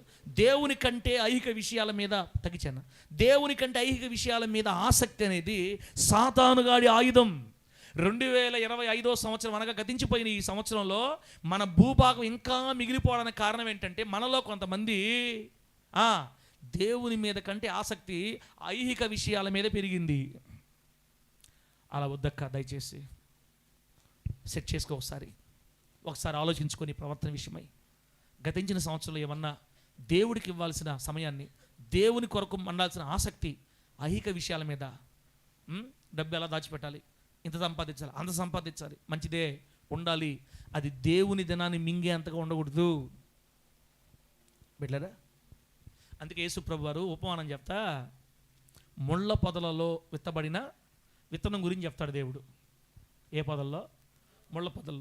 ముళ్ళ పొదల్లో పడిన విత్తనం గురించి చెప్తా విత్తువాడు విత్తాడు, అది బాగా మొలిచింది, కానీ ఎదగాలంటే పైన ఏమున్నాయి? ముళ్ళు ఉన్నాయి. ఆ ముళ్ళు ఆ మొక్కల్ని ఎదగనీయకుండా అణిచేసాయి కాబట్టి కొంతకాలానికి ఎండి పొట్ట లావుని వచ్చి పైకి వెళ్తుంటే ఎదగద్ది, కిందే వచ్చేసేసరికి పొట్ట లావు అయిపోయి గ్యాస్ వచ్చేసి బలాన్ని పగిలిపోయింది, పొట్ట చచ్చిపోయినాయి, అవి నిష్ఫలం అయిపోయినాయని బైబిల్ రాయబడింది. అప్పుడు దాని అర్థం చెప్తాడు. విత్తనం వాక్యం, కొంతమంది వాక్యం వింటారు, వాక్యం విని ఓనా ప్రభు హల్లెలూయా, ప్రైజ్ లార్డ్, గ్లోరీ, ఈరోజు వాక్యం నా గురించే, ఓ అమ్మ హల్లెలూయా, ఓనా తండ్రి నా వాక్యం అన్నారు. బాగానే ఇష్టపడ్డారు, బాగానే లోపడ్డారు. కానీ ఐహికపరమైనటువంటి చింతలు వాళ్ళని ఆవరించినప్పుడు, ఐహికమైన విషయాలు, ధనాపేక్ష, అవసరతలు, కొరతలు వాళ్ళని చుట్టుముట్టినప్పుడు, ఆ అవసరతలు, కొరతలు, వాళ్ళకు ఉన్నటువంటి ఆ అవసరాలు వాళ్ళు కోరుకుంది పొందుకోలేకపోతే ఇవన్నీ వాళ్ళ మీద దాడి చేసినప్పుడు ఇక వాళ్ళలో ఉన్న వాక్యం ఫలించకుండా అవి ఒత్తేసాయి, కిందకి నెట్టేసాయి. ఐహిక విషయాల మీద ఆసక్తి పెరిగిందంటే దేవుడితో సంబంధం దెబ్బతినిపోద్ది. ఇది సాతాను ఆయుధం. ఇక 2026లో మనం ఒక మంచి నిర్ణయం తీసుకుందాము గాక. గట్టిగా చెప్పండి హల్లెలూయా. 6 రోజులు నువ్వు ఎంతైనా సంపాదించేస్తున్నాములో 7వ రోజు ఆదివారం రోజు కువైట్ దేశంలో లక్షల రూపాయలు సంపాదించే ఒక పెట్రోల్ బంక్ ముందు ఏం పెడతా తెలుసా? ఈరోజు ఆదివారం సెలవు. వాళ్ళకి శుక్రవారంలో వాళ్ళకి ఈరోజు శుక్రవారం, this is Friday, it's holiday అని పెడతారు. శుక్రవారం అంతా లక్షల రూపాయలు ఆదాయం వచ్చే పెట్రోల్ బంకును మూసేస్తున్నారక్క. అది భక్తి అంటే. సాతాను అక్కడ ఓడిపోతాడు. దేవుని దినం పరిగెత్తి ప్రభు పని చేయాలి. 2025లో ఆయన దినాన్ని కూడా మింగేసావు కాబట్టి మన భూభాగం ఎంత మిగిలిపోయింది. సాతాను కూడా మన సామాగ్రి దోచుకుపోయాడు. ఇప్పుడు వాడి ఇంట్లో ఉన్న మన సామాగ్రి తెచ్చుకోవాలంటే రేపు 2026 నుంచి ఎట్టి పరిస్థితుల్లో దేవుని దినాన్ని మనం దొంగిలించకుండా, దేవుని మీద ఆసక్తి ఎప్పటికీ తగ్గకుండా, ఐహిక విషయాల కంటే దేవుని మీదే ఆసక్తిని ఎక్కువగా పెంచుకొని ప్రభువు కొరకు సాగిపోవుదుము గాక. గట్టిగా చెప్పండి హల్లెలూయా. 3, బలవంతుడైన సాతాను యొక్క బలహీనతలు చెప్తున్నా మీకు. మనం ఒక దేశం యుద్ధం పోవాలంటే ముందు వాడు తెలుసుకోవాలి, వాళ్ళ అన్నీ తెలుసుకోవాలి మనం. ఇప్పుడు 2 చెప్పా. 1, వాడు దేవునితో సంబంధం తెంచేస్తాడు. ఎట్లాగా? లోకాన్ని వాడుకుంటాడు, శరీరాన్ని వాడుకుంటాడు, ఫోన్లు వాడుకుంటాడు, టీవీలు వాడుకుంటాడు, అన్నీ వాడుకొని దేవుడితో మనం సంబంధం తెంచేస్తాడు. అర్థమవుతుందా? కాబట్టి వాడు మాట వినకూడదు. 2ది ఏం చెప్పాడన్నా? వాడు బలహీనత 2ది ఏంది? దేవుని కంటే ఐహిక విషయాల మీద ఆసక్తిని పెంచుతాడు. దేవుని కంటే ఐహిక విషయాల మీద ఆసక్తిని పెంచుతాడు. కాబట్టి జాగ్రత్తగా ఉండాలి. 3ది విశ్వాసాన్ని పూర్తిగా తీసేస్తాడంట. అబ్బా, పంచర్ చేసేస్తాడంతే టైర్ని. విశ్వాసం అనే టైర్ని పూర్తిగా పంచర్ చేస్తాడు. మనిషిలో విశ్వాసాన్ని కొంచెం కూడా ఉండనివ్వకుండా తీసేస్తాడు. అది వాడి పని. సాతాను యొక్క బలం ఏంటంటే ఒక విశ్వాసంలో ఉన్న విశ్వాసాన్ని తీసేస్తాడు. విశ్వాసం అంటే ఇందాక మీకు చెప్పాను, పైన చదువుకున్నాం మనం. దేవుడు మనకి సర్వాంకవచంలో, దేవుడు మనకిచ్చే సర్వాంకవచంలో విశ్వాసం అనేది ఏంది? దేంతో పోల్చాడు దేవుడు? డాలే లేకుండా చేసేస్తాడు మనకి. డాలు కానీ లేకపోయిందంటే వాడేసే బాణాలన్నీ ఎక్కడ ఏం చేస్తాయన్న మనకి తగలుతాయి కదా, గుచ్చుకుపోతాయి. అబ్బా, ఒక్కసారి బిడ్డ మీరు ఆలోచించుకోండి. 2025లో మన భూమి వాడి చేతులు ఎక్కువగా ఇరుక్కుపోవడానికి కారణం ఏంటంటే, మన యొక్క సామగ్రి అంతా వాడు దోచుకుపోవడానికి కారణం ఏంటంటే, వాడు మనలో ఉన్న విశ్వాసాన్ని పూర్తిగా తీసేసాడు. అందుకే దేవుని వాక్య సెలవిచ్చింది, విశ్వాసం అనే డాలు నీ చేత్తో పట్టుకోమని దేవుని వాక్య సెలవిస్తూ ఉంది. విశ్వాసం అనే డాలు జాగ్రత్త కాపాడుకోవాలి బిడ్డలారా. ఆ తర్వాత 3 అయిపోయిందా? 4 చెప్తున్నాను. విశ్వాసానికి అందుకే ప్రభు చెప్పాడు, మీకు ఇంత విశ్వాసం అవసరంలే వాడిని జయించాలంటే. ఎంత చాలు మీకు? ఎంత చాలు? ఆవగింజ. అంటే ఆవగింజ కూడా లేకుండా చేస్తాం మనలో. అది దేవుని మాటలకు అర్థం. ఆవగింజంత విశ్వాసం కూడా లేకుండా చేస్తాడు. మన నోరు ఎప్పుడు చూడండి, ఏమో ఏనా కర్మ, ఎవరు చెప్పింది? ఇస్రాయల్ పాస్టర్ వాక్యం చెప్పినప్పుడు మాకు అంత కొంచెం ఉద్యోగం ఉంటుంది, కానీ మనమా లేచేదా, బాగుపడేదా, యుద్ధమా, బలవంతుడా, సామాగ్రి, తలకాయలేని మాటలు అని కనీసం కొంచెం కూడా విశ్వసించకుండా వాడు మన విశ్వాసాన్ని మొత్తం తీసేస్తాడు బిడ్డ. ఎప్పుడైతే దేవుని విషయాల కంటే ఐహిక విషయాల మీద ఆసక్తి పెరిగిపోద్దో ఆ వ్యక్తికి విశ్వాసం 0 పాయింట్ కూడా ఉండదు. ఎందుకంటే నేను దేవుడి కోసం ఏం చేయట్లేదు కాబట్టి దేవుడు నాకు ఏం చేయడని సైతాన్ గారు నమ్మించేస్తాడు మనల్ని. అందుకే విశ్వాసాన్ని కోల్పోకుండా విశ్వాసాన్ని నానాటికి వృద్ధి చేసుకుంటూ ఉండాలి. విశ్వాసం వృద్ధి అవ్వాలంటే వినాలి. ఆమేన్ చెప్పండి గట్టిగా. చెప్పు హల్లెలూయా. విశ్వాసం వృద్ధి అవ్వాలంటే ఏం చేయాలమ్మా? వినాలి. ఏ వినాలి? క్రీస్తుని గూర్చిన మాట, దేవుని గూర్చిన మాట, వాక్యమును వినుట వల్ల విశ్వాసం వస్తుంది. వినాలంటే పాస్టర్ గారు చెప్పాలి ముందు. పాస్టర్ గారు ఆ మాటలు చెప్పకుండా మీరు ఎందుకు ఇట్టుండారా మీరా? మొఖాలు చూడండి చీకటి. ఎందుకు మీ చీకటి మొఖాలు ఈరోజు అయిందా? తేరక కాదు, మీరు దేవుళ్ళు బతకట్లా, మీరు ప్రార్థన చేయట్లా, మీరు బడుద్దాయిలు అయిపోయారు, మీరు వేస్ట్ ఫెలోలు అయిపోయారు, మీరు ఆ ఫెలోలు అయిపోయారు, మీరు ఈ ఫెలోలు అయిపోయారు అని చెప్పి మిమ్మల్ని లేనిపోని తిడితే మీకు ఏ విశ్వాసం తెలుసా? రాను అవును, నేను నంబర్ 1 బడుద్దాయి, నేను దేవుడు పని చేయలే, నేను దేవుడి కోసం బతకట్లా, నేను ఏమీ చేయట్లా. పాస్టర్ గారు చాలా మంచోడు, మా పాస్టర్ గారు భలే పర్ఫెక్ట్గా చెప్తాడు, వాక్యం ఉన్నట్టు చెప్తాడు, బద్దలు కొడతాడు.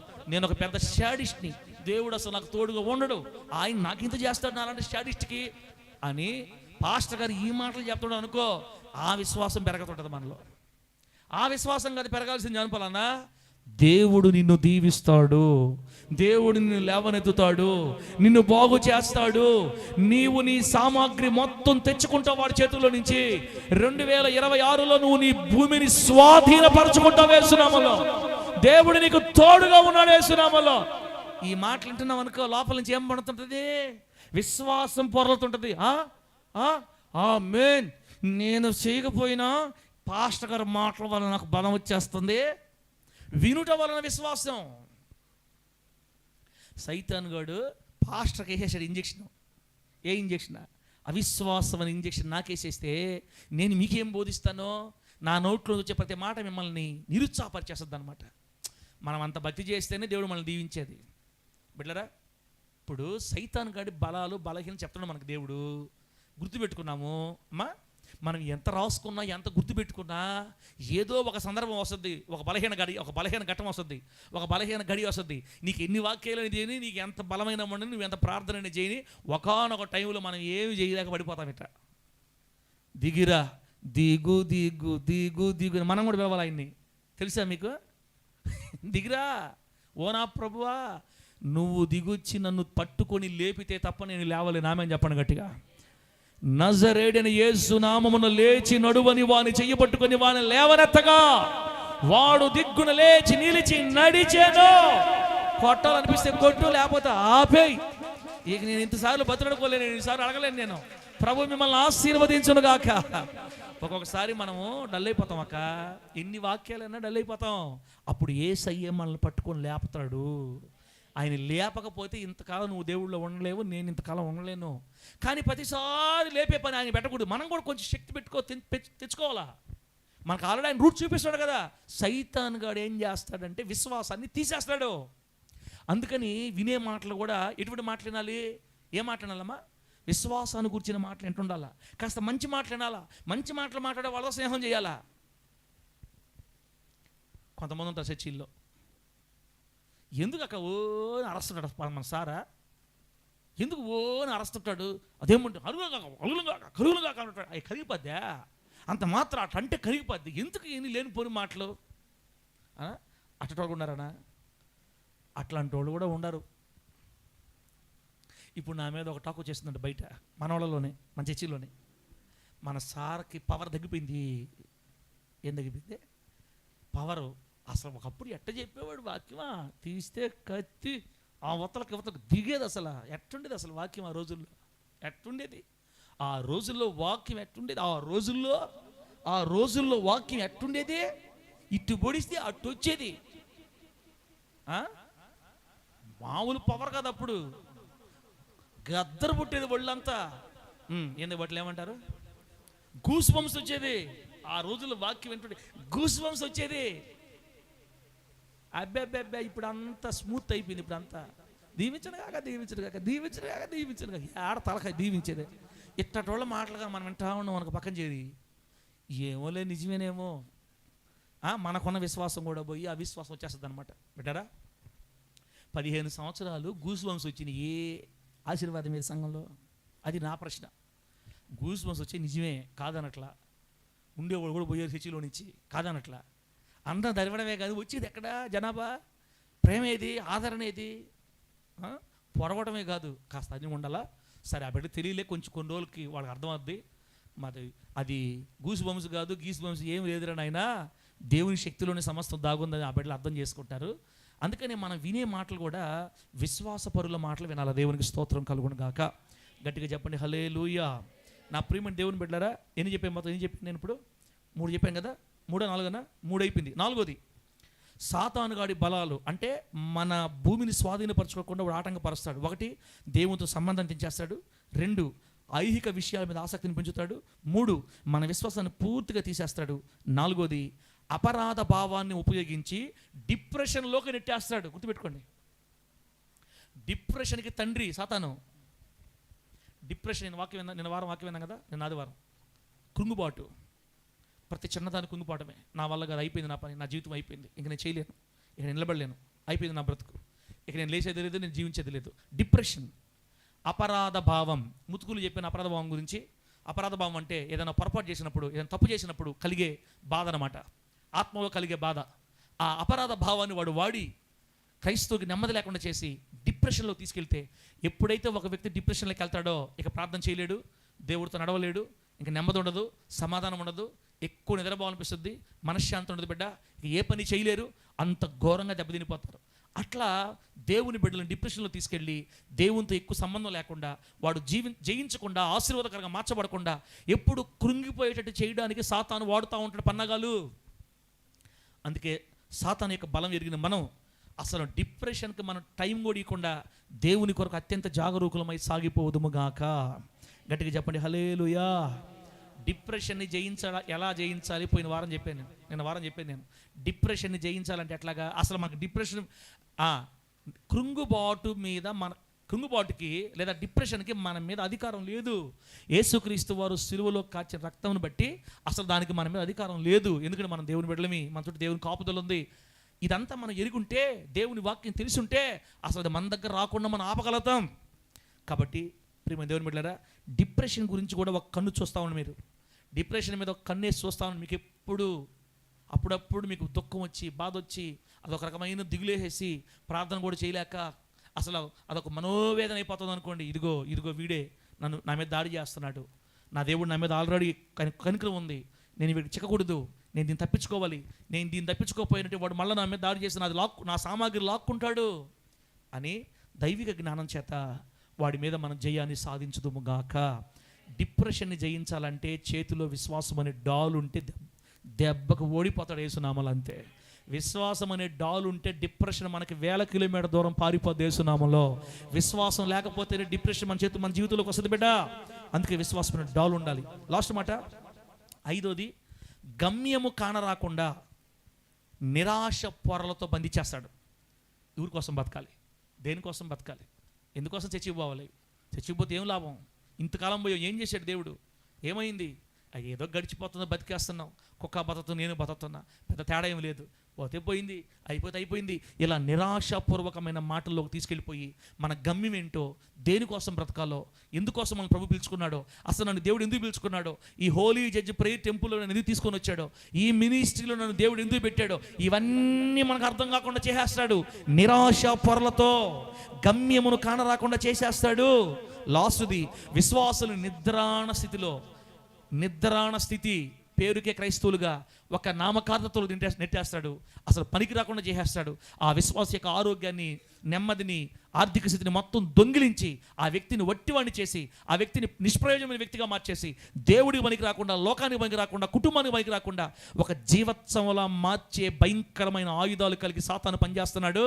వాడి ఎత్తులు, పై ఎత్తులు, బలాలు, బలహీనతలు ఎరిగిన మనం దేవుడు మనకు అనుగ్రహించే కవచాన్ని ధరించి 2026లో వాడిని ఓచకోత కోయుదుముగాక.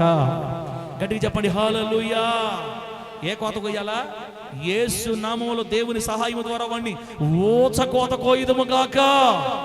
అడుగు పెట్టే ప్రతి స్థలంలో యేసు నామములో వాడు ఓడిపోవునుగాక. బిడ్డలారా, అందుకే చెప్తున్నాను, సాతాను యొక్క బలాలు, బలహీనత మాకు అర్థమైపోయినాయి. వాడు ఎన్ని బలహీనతలున్నా ప్రభు ఒక మాట చెప్పాడు, శత్రువు బలం అంతటి మీద నేను మీకు అధికారాన్ని అనుగ్రహించాను. ఆమేనండి. అమ్మ, వాడు ఎంత గొప్పోడైనా, వాడు ఎంత పెద్దోడైనా, వాడికి 4 కొమ్ములు 20 తలకాయలు ఉన్నా మనకి ఇబ్బంది ఏం లేదు. మనకు దేవుడు మనకి ఇచ్చిన వాగ్దానం ఏంటంటే, శత్రువు బలం అంతటి మీద నేను మీకు అధికారాన్ని ఇచ్చాను. టెన్షన్ పడద్దు. మీ కాళ్ళ కింద శీఘ్రంగా చితక దొక్కిచ్చేశారు వాడిని తొక్కేశారు మీరు. మొదట నేను దొక్కేవాడిని, వాడికి కళ్ళు ఒక పక్కకి, ముక్కు ఒక పక్కకు పోయింది, మళ్ళీ మీచ దొక్కిస్తా. వాడు మిమ్మల్ని ఏమి చేయలేడు. అంతే. వాడు గర్జించు సింహం వలే, సింహం కాదు, బలవంతుడు అని. వాడు బలవంతుడు ఎప్పుడో తెలుసా? యేసు ప్రభు సిలువ వేయబడక ముందు బలవంతుడు. యేసయ్య రక్తం పెట్టి రక్తం గార్చి ప్రాణం పెట్టి సిలువలో వాడిని జయించిన తర్వాత పూర్తిగా ఓడిపోయాడు. వాడు ఓడిపోయినాడు. అందుకే బైబిల్లో ఉంటుంది, కొరింథీ పత్రికలో, యేసుక్రీస్తు వారు తన సిలువ చేత వాడిని పట్టి తెచ్చి బంధించి లాక్కొని వచ్చి వేడుక కనపరచంట. దేవుని స్తోత్రం కలుగును గాక. తన మరణము ద్వారా వాడిని పూర్తిగా కొంగగొట్టి, సావగొట్టి వాడిని లాక్కొని వచ్చి లోకం ఎదుట వాడిని బిడ్డలారా నిలబెట్టాడు. మన ప్రభు జయశీలుడు, మన దేవుడు జయశీలుడు. ఆయన రక్తంలో ముద్రించబడిన నీవు నేను జయించడానికి సాగిపోవాలి. ఆమేన్ చెప్పండి గట్టిగా. బిడ్డలారా, మనకి అన్ని దేవుడు నేర్పించిన తర్వాత మనం వాటి విషయంలో కొంచెం జాగ్రత్త తీసుకోకపోతే ఓడిపోయే ప్రమాదం ఉంది. 2026లో కూడా మన భూభాగాన్ని మళ్ళీ వాడు దొంగిలిస్తాడు. ఇప్పటికే 25లో చాలా భూభాగం వదిలేసి వచ్చేసాము. అంటే ఆర్థికంగా ఎంతో అభివృద్ధి చెందాల్సిన మనం పోయింది, టైం పోయింది. శాంతి సమాధానం సమృద్ధిగా కలిగి ఉండాల్సిన మనం అశాంతి అసమాధానంతో సంవత్సరం దాటొచ్చాం. మనం అనేక సందర్భాల్లో మన ఇళ్లలో గొడవలు, అనేక సందర్భాల్లో భార్యాభర్తల మధ్య అసమాధానం, అనేక సందర్భాల్లో పిల్లల మధ్య గొడవలు, అనేక సందర్భాల్లో బిడ్డరా ఆర్థిక హీనత, ఒక్కొక్కసారి గడవడానికి కూడా ఇబ్బంది అయిన పరిస్థితి దాటొచ్చాం. అది మన జీవితంలో ఉండకూడదు. నిజానికి వాడు దోచుకున్నాడు. 2026లో అలా జరగకూడదు అనుకుంటే కాస్త సర్వాంగ కవచం మీద మీ దృష్టి పెట్టండి. యేసునామములో ఆమేన్ చెప్పండి గట్టిగా. దేవుడు అనుగ్రహించే సర్వాంగ కవచం మీద దృష్టి పెట్టండి. ఏం సర్వాంగ కవచం అంటే మొట్టమొదటి ఏదమ్మా? సత్యమనే దట్టి. సత్యమనే దట్టి అంటే బిడ్డారు చెప్పాను కదా, ప్రతి దానికి వాక్యం వాడాలి. ప్రతిదానికి వాక్యం వాడి మనల్ని ఎన్ని రకాలుగా దాడి చేసినా, ఏ వైపు నుంచి వచ్చినా దానికంటూ ఒక వాగ్దానం బైబిల్లో ఉంది. ఆమేన్ చెప్పండి గట్టిగా. మీకు నిరాశ చేసింది అనుకోండి, మీరు అనుకుని జరగలేదనుకోండి, మనకు వెంటనే ఏ వాక్యం గుర్తు రావాలి తెలుసా? నేను నీకు తోడై ఉన్నాను, భయపడకు అనే మాట గుర్తు రావాలి. ఆమేన్ చెప్పండి గట్టిగా. ఏ మాట గుర్తు రావాలా? నేను నీకు తోడై ఉన్నాను, భయపడద్దు, చూడుము నా అరచేతుల మీద నేను నిన్ను చెక్కి ఉన్నాను. ఇవి గుర్తు చేసుకుంటున్నాం అనుకో, ఆ భయం అంతా పోద్ది మనలో. అందుకే మనం సత్యమని దట్టి కట్టుకోవాలా. సాతానుగాడు ఏ విధానంగా మన మీద ఆటం పంపేశాడా, ఆటం బాంబుకి సమాధానం చెప్పాలి. యేసు ప్రభు వారిని శోధించడానికి అడవిలోకి వచ్చాడు సైతానుగాడు. ఎక్కడ? మత్తయి సువార్త 4వ అధ్యాయంలో. యేసుక్రీస్తు 40 రోజులు ఉపవాసం ఉన్నప్పుడు, 40 రోజుల ప్రార్థన అయిపోయింది, ఆయన ఉపవాసం ఉన్నాడు, బాగా ఆకలితో ఉన్నాడు. యేసు ప్రభు వారి దగ్గరికి అరణ్యంలోకి వచ్చాడు. వాడు వచ్చి ఏమన్నాడు చెప్పండి? అప్పుడు ఇంకా యేసు ప్రభు రక్తం కాచలేదులే, అందుకే వాడికి అంత పవరు. యేసు ప్రభు వారి రక్తం కాచిన తర్వాత అయిపోయింది అబ్బాయి సంగతి. ఏం వచ్చాడు చెప్పండి? ఏమన్నాడు? ఇగో నీవు దేవుని కుమారుడు అయితే. ఎవడు అయితే? నాకు నమ్మకం లేదు నువ్వు దేవుని కుమారుడు అని. నువ్వు దేవుని కుమారుడు అని నేను నమ్మాలంటే ఈ రాళ్ళుని, అవి చిన్న చిన్న రాళ్ళు కాదు, పెద్ద పెద్ద బండరాళ్ళని చూపించి ఈ రాళ్ళని రొట్టెలుగా చేసుకుని తిను అన్నాడు. అప్పుడు యేసు ప్రభు ఏమన్నాడు? ఏమ్రా నకరాలు పడతావురా నువ్వు? ఏమి నకరాలు? 3 కుంఫు షాట్లు వేస్తా బిడ్డ అన్నాడా? అవన్నీ పనికిరేవాడు దగ్గర అట్ట మాటలు మాట్లాడామంటే అసలు లెక్క కూడా చేయడు. వెంటనే యేసు ప్రభు ఎక్కడికి వెళ్ళాడు తెలుసా? ఆయన కూడా వాక్యంలోకి వచ్చేసాడు. దేవుడు స్తోత్రం కలుగును గాక. యేసయ్యకి సత్యం అనే దట్టి బిగుతుగా ఉంది. వెంటనే యేసు ప్రభు ఏమన్నారంటే, రే సాతాను, మనుష్యుడు రొట్టె వలన మాత్రమే కాదు, దేవుని నోట నుండి వచ్చే ప్రతి మాట వలన జీవిస్తాడని వ్రాయబడి ఉన్నది అన్నాడు. అయిపోయింది. వేస్తున్నాము ఆమె చెప్పండి గట్టిగా. అవుట్ అక్కడికి. ఇంకా వాడికి వేస్తే వాక్యం వేసేటం తెలిసి ఇంక వాడు మాట్లాడలేకపోయాడు. ఇంకా ఓహో నువ్వు ఈ రూట్లో వస్తావా, ఇప్పుడు నేను ఆ రూట్లో వస్తాను ఉండని నేరుగా యేసు ప్రభువుని తీసుకుని వెళ్ళి పెద్ద ఎత్తై సొలొమోను గారి దేవాలయం పైన నిలబెట్టాడంటమ్మా. ఎక్కడో కాదు, సొలొమోను గారి దేవాలయం పై నిలబెట్టి ఇదిగో ఏ నుంచి దూకేయి. ఏంది? పైనుంచి దూకేయాలంట. ఇప్పుడు దూకితే నీ పాదములకు రాయి తగలకుండా దూతలు చేతుల మీద నిన్ను ఎత్తి పట్టుకుంటారని ఆ బైబిల్లోనే రాయబడిందని చెప్తున్నాడు వాక్యం. వాడికి బైబిల్లో ఉన్న వాగ్దానాలన్నీ తెలుసు. ఎందుకంటే వాడు మన పార్టీయే ఒకప్పుడు, ఇప్పుడు ఎక్స్పర్ట్ అయ్యాడులే. వాడికి తెలిసిన వాక్యాలు బిడ్డరా. అందుకే చూడండి, ఈ రోజుల్లో వాక్యం లేకపోతే ఎంత ప్రమాదమో. నిన్న ఒక బిడ్డ మన చర్చిలోకి వచ్చి టోపీ పెట్టుకొని వచ్చాడు. ప్రార్థన చేయండి సార్, ప్రార్థన చేయండి. ఏం తమ్ముడా? నేను పొయ్యేసి మొత్తం గుండెలు లేపి వచ్చేసాను సార్, మొత్తం దేవుడికి ఇచ్చేసి వచ్చేసాను ఇంటికి అన్నాడు. దేవుడికి ఇంటికి ఇచ్చి వచ్చావా అంటే మన దేవుడు ఇంటికి అడగతాడా? నేను ఏ దేవుడికి ఇచ్చి వచ్చావా? మన దేవుడే. ఎక్కడ? కోడూరుపాడు. కోడూరా? కోడూరు చర్చిలో ఇచ్చి వచ్చేసాడు. చర్చిలో ఎందుకు లీగుడుదని ఎప్పుడు చెప్పలేదా? నీ వినలేదా తమ్ముడా? చాలా రోజులు అనుకున్నా సార్ నా ఎందుకు ఇయ్యాలని దేవుడికి. ఆ మాట్లాడుతుంటేనే పాపం ఇందాక బయట దాగేసి వచ్చినట్టున్నాడు. బయటికి లోపలికి గప్పును కొడతా. ఏం బిడ్డ నువ్వు, ఏంది ఇది, ఏం చేస్తున్నావు తమ్ముడా? సైతాన్ గాడు మనల్ని అట్లా మభి పెట్టేశాడు అనమాట. వాక్యం తెలీదు. ఎక్కడికి వెళ్ళాలి, ఎక్కడికి వెళ్ళకూడదు, ఏ దేవాలయాలకు వెళ్ళాలి, ఏ దేవాలయాలకు వెళ్ళకూడదు, అసలు మన దేనిది ఏం తెలియదు. చర్చిలకు వస్తున్నారు బిడ్డలు, వాక్యం తెలియదు. చదివితే కదా చేతులు 250 బైబిల్ కొనుక్కొని సంఖ్యలో పెట్టుకొని వస్తారు చర్చికి. ఏనా చదువు రానోళ్ళంటే ఇంక మనం ఏం చేయలేము. ఇంక దేవుడికి స్తోత్రం, ఇంకా ఆయనే చూసుకోవాలి సంగతి. చదువు వచ్చిన వాళ్ళు అయినా బైబిల్ చదవలేదన్నా, ఏముంటుంది, ఏంటన్నా చదవలేదా? చదవండి, బైబిల్ చదవండి అన్న. సాతాను మన మీద ఏ రకంగా దాడి చేసినా దానికి ఒక వాగ్దానం మన దగ్గర రెడీగా ఉండాలి. ఆమె చెప్పండి గట్టిగా. ప్రతి దానికి వాగ్దానం రెడీగా ఉండాలి. సత్యం అనే దట్టి, తర్వాత నీతి అనే మైమరు. నీతి క్రీస్తే మన నీతి, మన క్రియలు బట్టి కాదు కానీ యేసును బట్టి నీతి. సాతాను గడు పదే పదే వచ్చి రే నువ్వు పాపివి, నువ్వు పాపివి, నువ్వు పాపివి అని చెప్తుంటాడు.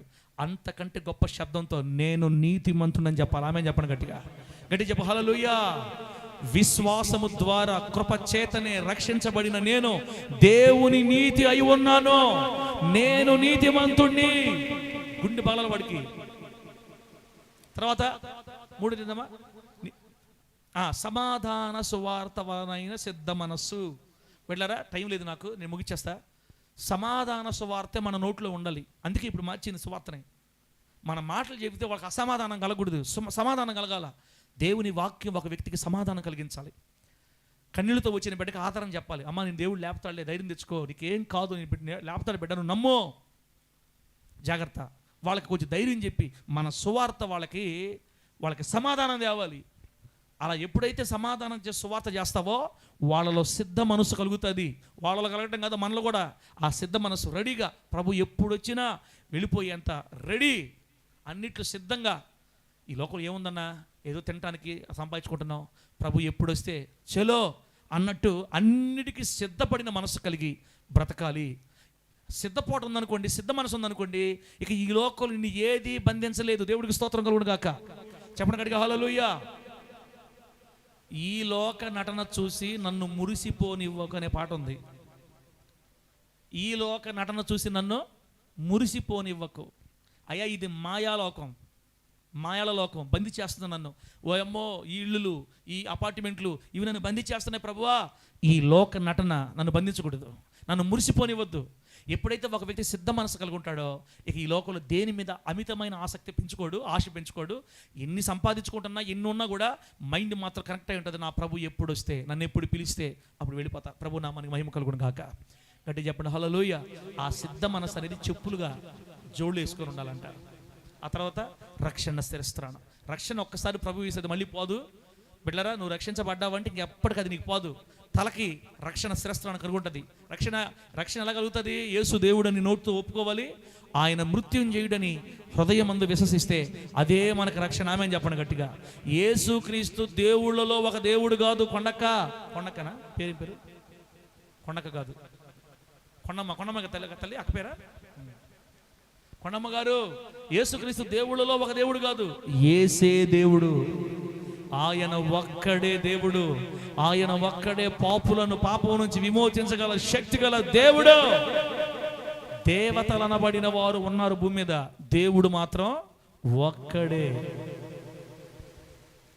ఈ మాట ఎవరైతే చెప్పగలుగుతారో వాళ్ళు నిజంగా రక్షించబడినట్టు లెక్క. వాళ్ళు పరిగెత్తి బాప్తిసం తీసుకోవచ్చు. దేవుడిలో ఒక దేవుడు అని బాప్తిసం తీసుకోకూడదు. అమ్మో, శుక్రుడు దేవుడు, చంద్రుడు దేవుడు, లైట్లు దేవుడు. లైట్ వేస్తే ముద్దు పెట్టు, అన్నం తింటే ముద్దు పెట్టు, అన్నిటికీ ముద్దులే. కొంతమంది అన్నం తినేటప్పుడు మన దేవుడు పెట్టలే. స్తోత్రం ఆమేన్ ఆమేన్. నాయనా అన్నం పరబ్రహ్మ స్వరూపం అంటున్నారు అనుకోండి కొంతమంది. దేవుడు పెట్టలు అంటారు. అన్నము పరబ్రహ్మ స్వరూపం అనేది వాళ్ళు పాపం వాళ్ళకి తెలియక పంటని, ఆహారాన్ని భూమి మీద సృష్టించింది ఎవరు? సృష్టికర్త. ఆరాధన సృష్టికర్తకి చెందాలి. ఆమెనండి. చంద్రులకి, సూర్యులకి, లైట్లకి మనం దండాలు పెట్టకూడదు. కొంతమంది డబ్బులు పట్టుకొని కొడతా ఉంటారు, ఎడబడతారు, కొట్టి ఆడగొట్టి మూతి కొట్టుకొని, ముక్కు కొట్టుకొని, ఎంత కొట్టుకొని వేస్తుంటారు. అది వాళ్ళ బాధలే. 100 రూపాయలు కింద పడుతుంది, అమ్మో వచ్చింది. మనం అయిన కాదు బిడ్డ. దేవుళ్ళలో ఒక దేవుడు కాదు, ఈయన ఒక్కడే దేవుడు. ఈ మాట చెప్పాలంటే దమ్ము ఉండాలా. ఆమెనండి గట్టిగా. ఆ దమ్ము దేవుడిస్తేనే వస్తుంది ఒక మనిషికి. ఆమెనండి బిడ్డారా. ఎవరు ఇవ్వాలి? దేవుడు ఇస్తేనే ఆ దమ్ము వస్తుంది. ధైర్యంగా ఆ మాట చెప్పాలంటే చాలా రోషం కావాలి, చాలా దమ్ము కావాలి, ధైర్యం కావాలి. అసలు ఒప్పుకోవాలంటేనే దేవుడు తాకాల మనిషిని. నిన్ను గనక దేవుడు తాకుంటే బిడ్డ, రేపు సాయంత్రం మునిగా యేసునామాలు అంతే. నువ్వు యేసు దేవుడని హృదయం ముందు విశ్వసించి ఆయన సమాధి నుంచి లేచాడని నోటితో నువ్వు ఒప్పుకుంటే నీకు రక్షణ కలుగుతుంది. యేసుక్రీస్తునందు విశ్వాసం ఉంచు, అప్పుడు నీవు నీ ఇంటి వారు రక్షించబడతారు యేసునామంలో. ప్రభువు నామానికి మహిమ కలుగునుగాక. రక్షణ శిరస్త్రాణం అయిపోయిందా? ఆ తర్వాత ఇంకేమన్నాక అమ్మా దేవుని వాక్యం లాస్ట్లో విశ్వాసం డాలు. విశ్వాసం గురించి ప్రతి వారం చెప్తాం లేక మనం ఇంకా కొత్త చెప్పాల్సింది. విశ్వాసం అంటే ఏంది? నా దేవుడు ఉన్నాడు, నా దేవుడు చేస్తాడు, నా దేవుడు లేవనెత్తాడు, నా దేవుడు చూస్తున్నాడు. హోలీ జడ్జి మినిస్ట్రీని దేవుడు ఉన్నతంగా తీసుకొని వెళతాడు. ఎలా తీసుకెళ్తాడో నాకు తెలియదు, కానీ ఒక ఉవ్వెత్తున ఉద్యమం వస్తుంది యేసు నామములో. మందలు తిరగతారు ఈ పక్కకి. ఎలా జరగదో నాకు తెలియదు, కానీ ఖచ్చితంగా జరగద్ది. అది విశ్వాసం. నాకు దేవుని మీద నమ్మకం ఉంది, ఆయన చేస్తాడు. ఇదే విశ్వాసం. ఆడ ఏం ఉండదు, ఉన్నట్టే చెప్తుండాలా. ఆడ ఏం జరగదు, జరిగినట్టే చెప్తుండాలా. కనబడిన వాటిని చూస్తా మాట్లాడాలా. అదృశ్యమైన వాటిని దృశ్యాలుగా చూస్తుండాలి. ఇలా విశ్వాసాన్ని కాపాడుకుంటూ వెళ్ళాలి. చివరిగా సాతానుగాడు వేసే అగ్ని బాణాలు, లేదా వాడు మన మీద దాడి చేస్తున్నప్పుడు వాడిని ఎదుర్కొని వాడిని పొడవడానికి కత్తిని దేనికి వాడతారన్నా? కత్తిని దేనికి వాడతారు? అవతల పక్క శత్రువుని సంహరించేదానికి, చంపేదానికి. తిరిగి పొడిస్తే పొడుకోవాలి ఇంకంతే యేసునామంలో. పొడిస్తే అవతలకు దిగిపోవాలా. ఎవరి జీవితంలో అయితే ఆత్మ ఖడ్గం, వాక్యం అనే ఖడ్గం ఉంటుందో, వాక్యాన్ని ఎక్కువగా చదువుతారో బిడ్డలారా, ప్రార్థన చేయడం ఎంత ముఖ్యమో వాక్యం చదవడం కూడా అంతే ముఖ్యం. ఆమేనండి. గట్టిగా చెప్పండి హల్లెలూయా. వాక్యం మహాముఖ్యం. అసలు కత్తి లేకుండా యుద్ధం గెట్టపోతావు నువ్వు. మన వాళ్ళు ఏం చెప్పారంటే, ఎక్కువ ప్రార్థన చేయండి. ప్రార్థన కూడా చేయాలా, కానీ ప్రార్థనతో పాటుగా వాక్యం కూడా చదువుకోవాలా. వాక్యం ఉంటేనే మనం జయించగలుగుతాం, కొన్నిటి తెలుసుకోగలుగుతాం, నిలబడగలుగుతాం. నా ప్రభువైన యేసయ్య వాక్య జ్ఞానాన్ని మన సంఘానికి అనుగ్రహించును గాక. గట్టి చెప్పండి హల్లెలూయా. ఇలా సర్వాంగ కవచాన్ని నువ్వు సిద్ధపరచుకొని అన్ని కట్టుకొని బిడ్డలారా, ఈ సంవత్సరంలో మనం వదిలేసి వచ్చిన భూమి అంతటిని 26 జనవరి 1వ తేదీ నుంచి బిడ్డలారా ప్రయాణం బయలుదేరి వెనక ఏదైతే వదిలేసి వచ్చామో వాటన్నిటిని సంపాదించి తెచ్చుకుందాం యేసునామంలో. పోయినటువంటి మనము ఇంతవరకు కోల్పోయిన మన బలమంతటిని, ఇంతవరకు కోల్పోయినటువంటి మన ఆస్తిని, లేదా మన జ్ఞానాన్ని, మన బలాన్ని రెండంతలుగా తిరిగి తెచ్చుకుందాము కాక యేసునామంలో. గట్టి చెప్పండి హల్లెలూయా. బిడ్డలారా, కోల్పోయినవన్నీ తిరిగి రెండంతలుగా మనకిస్తాడు. ఒక చిన్న పాట, భలే పాట విన్నాను నేను. ఆ పాట పాడదాం బిడ్డలారా. ఇప్పుడు ఆ పాట పాడదాం. ఆ పాట పాడేసి ప్రార్థన చేస్తా. కోల్పోయినవన్నీ రెండంతలుగా మరలా పొందెదవు. ఆ పదాలు నాకు బిడ్డలారా మనం రాయలేకపోతున్నాం, దేవుడు ఇస్తే రాయాలి. ఆ మాటలను బట్టి పెడుతున్నాను పాట మీకమ్మా. ఏంది మన పాస్టర్ మన సార్ ఆ పాటలు పెడతాం అనుకోబాకండి. అసలు అటువంటి విశ్వాసం మాటలు రాయాలి మన పాటల్లో. ఏం పడమది? పైకి ఎగిరేదా అనుకోటాలా? పైకి ఎగిరేదావా? ఓకే అని వచ్చింది సౌండ్. నేను చెప్పిన పెట్టు. ఆ పాట పాడేసి బిడ్డరా, యుద్ధం చేస్తూ ఉన్నప్పుడు, అమ్మా నేను చేయాలి యుద్ధమా, నా వల్ల కదా అనబాకండి, నీకు శక్తిని దేవుడే ఇస్తాడు, నీ చేత యుద్ధం దేవుడే చేపిస్తాడు. పోయినవన్నీ మరలా యేసునామములో పొందుకుంటావు. యేసునామములో అంతే. 2026లో మొత్తం పొందుకుందువుగాక. పెట్టన్నా సౌండ్ పెట్టన్నా. పెట్టావా?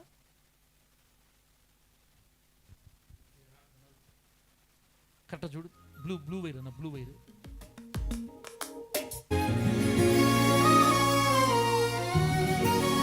అది చప్పలు కొడదాం పెట్టారు, చప్పలు కొడదాం. కొట్టు.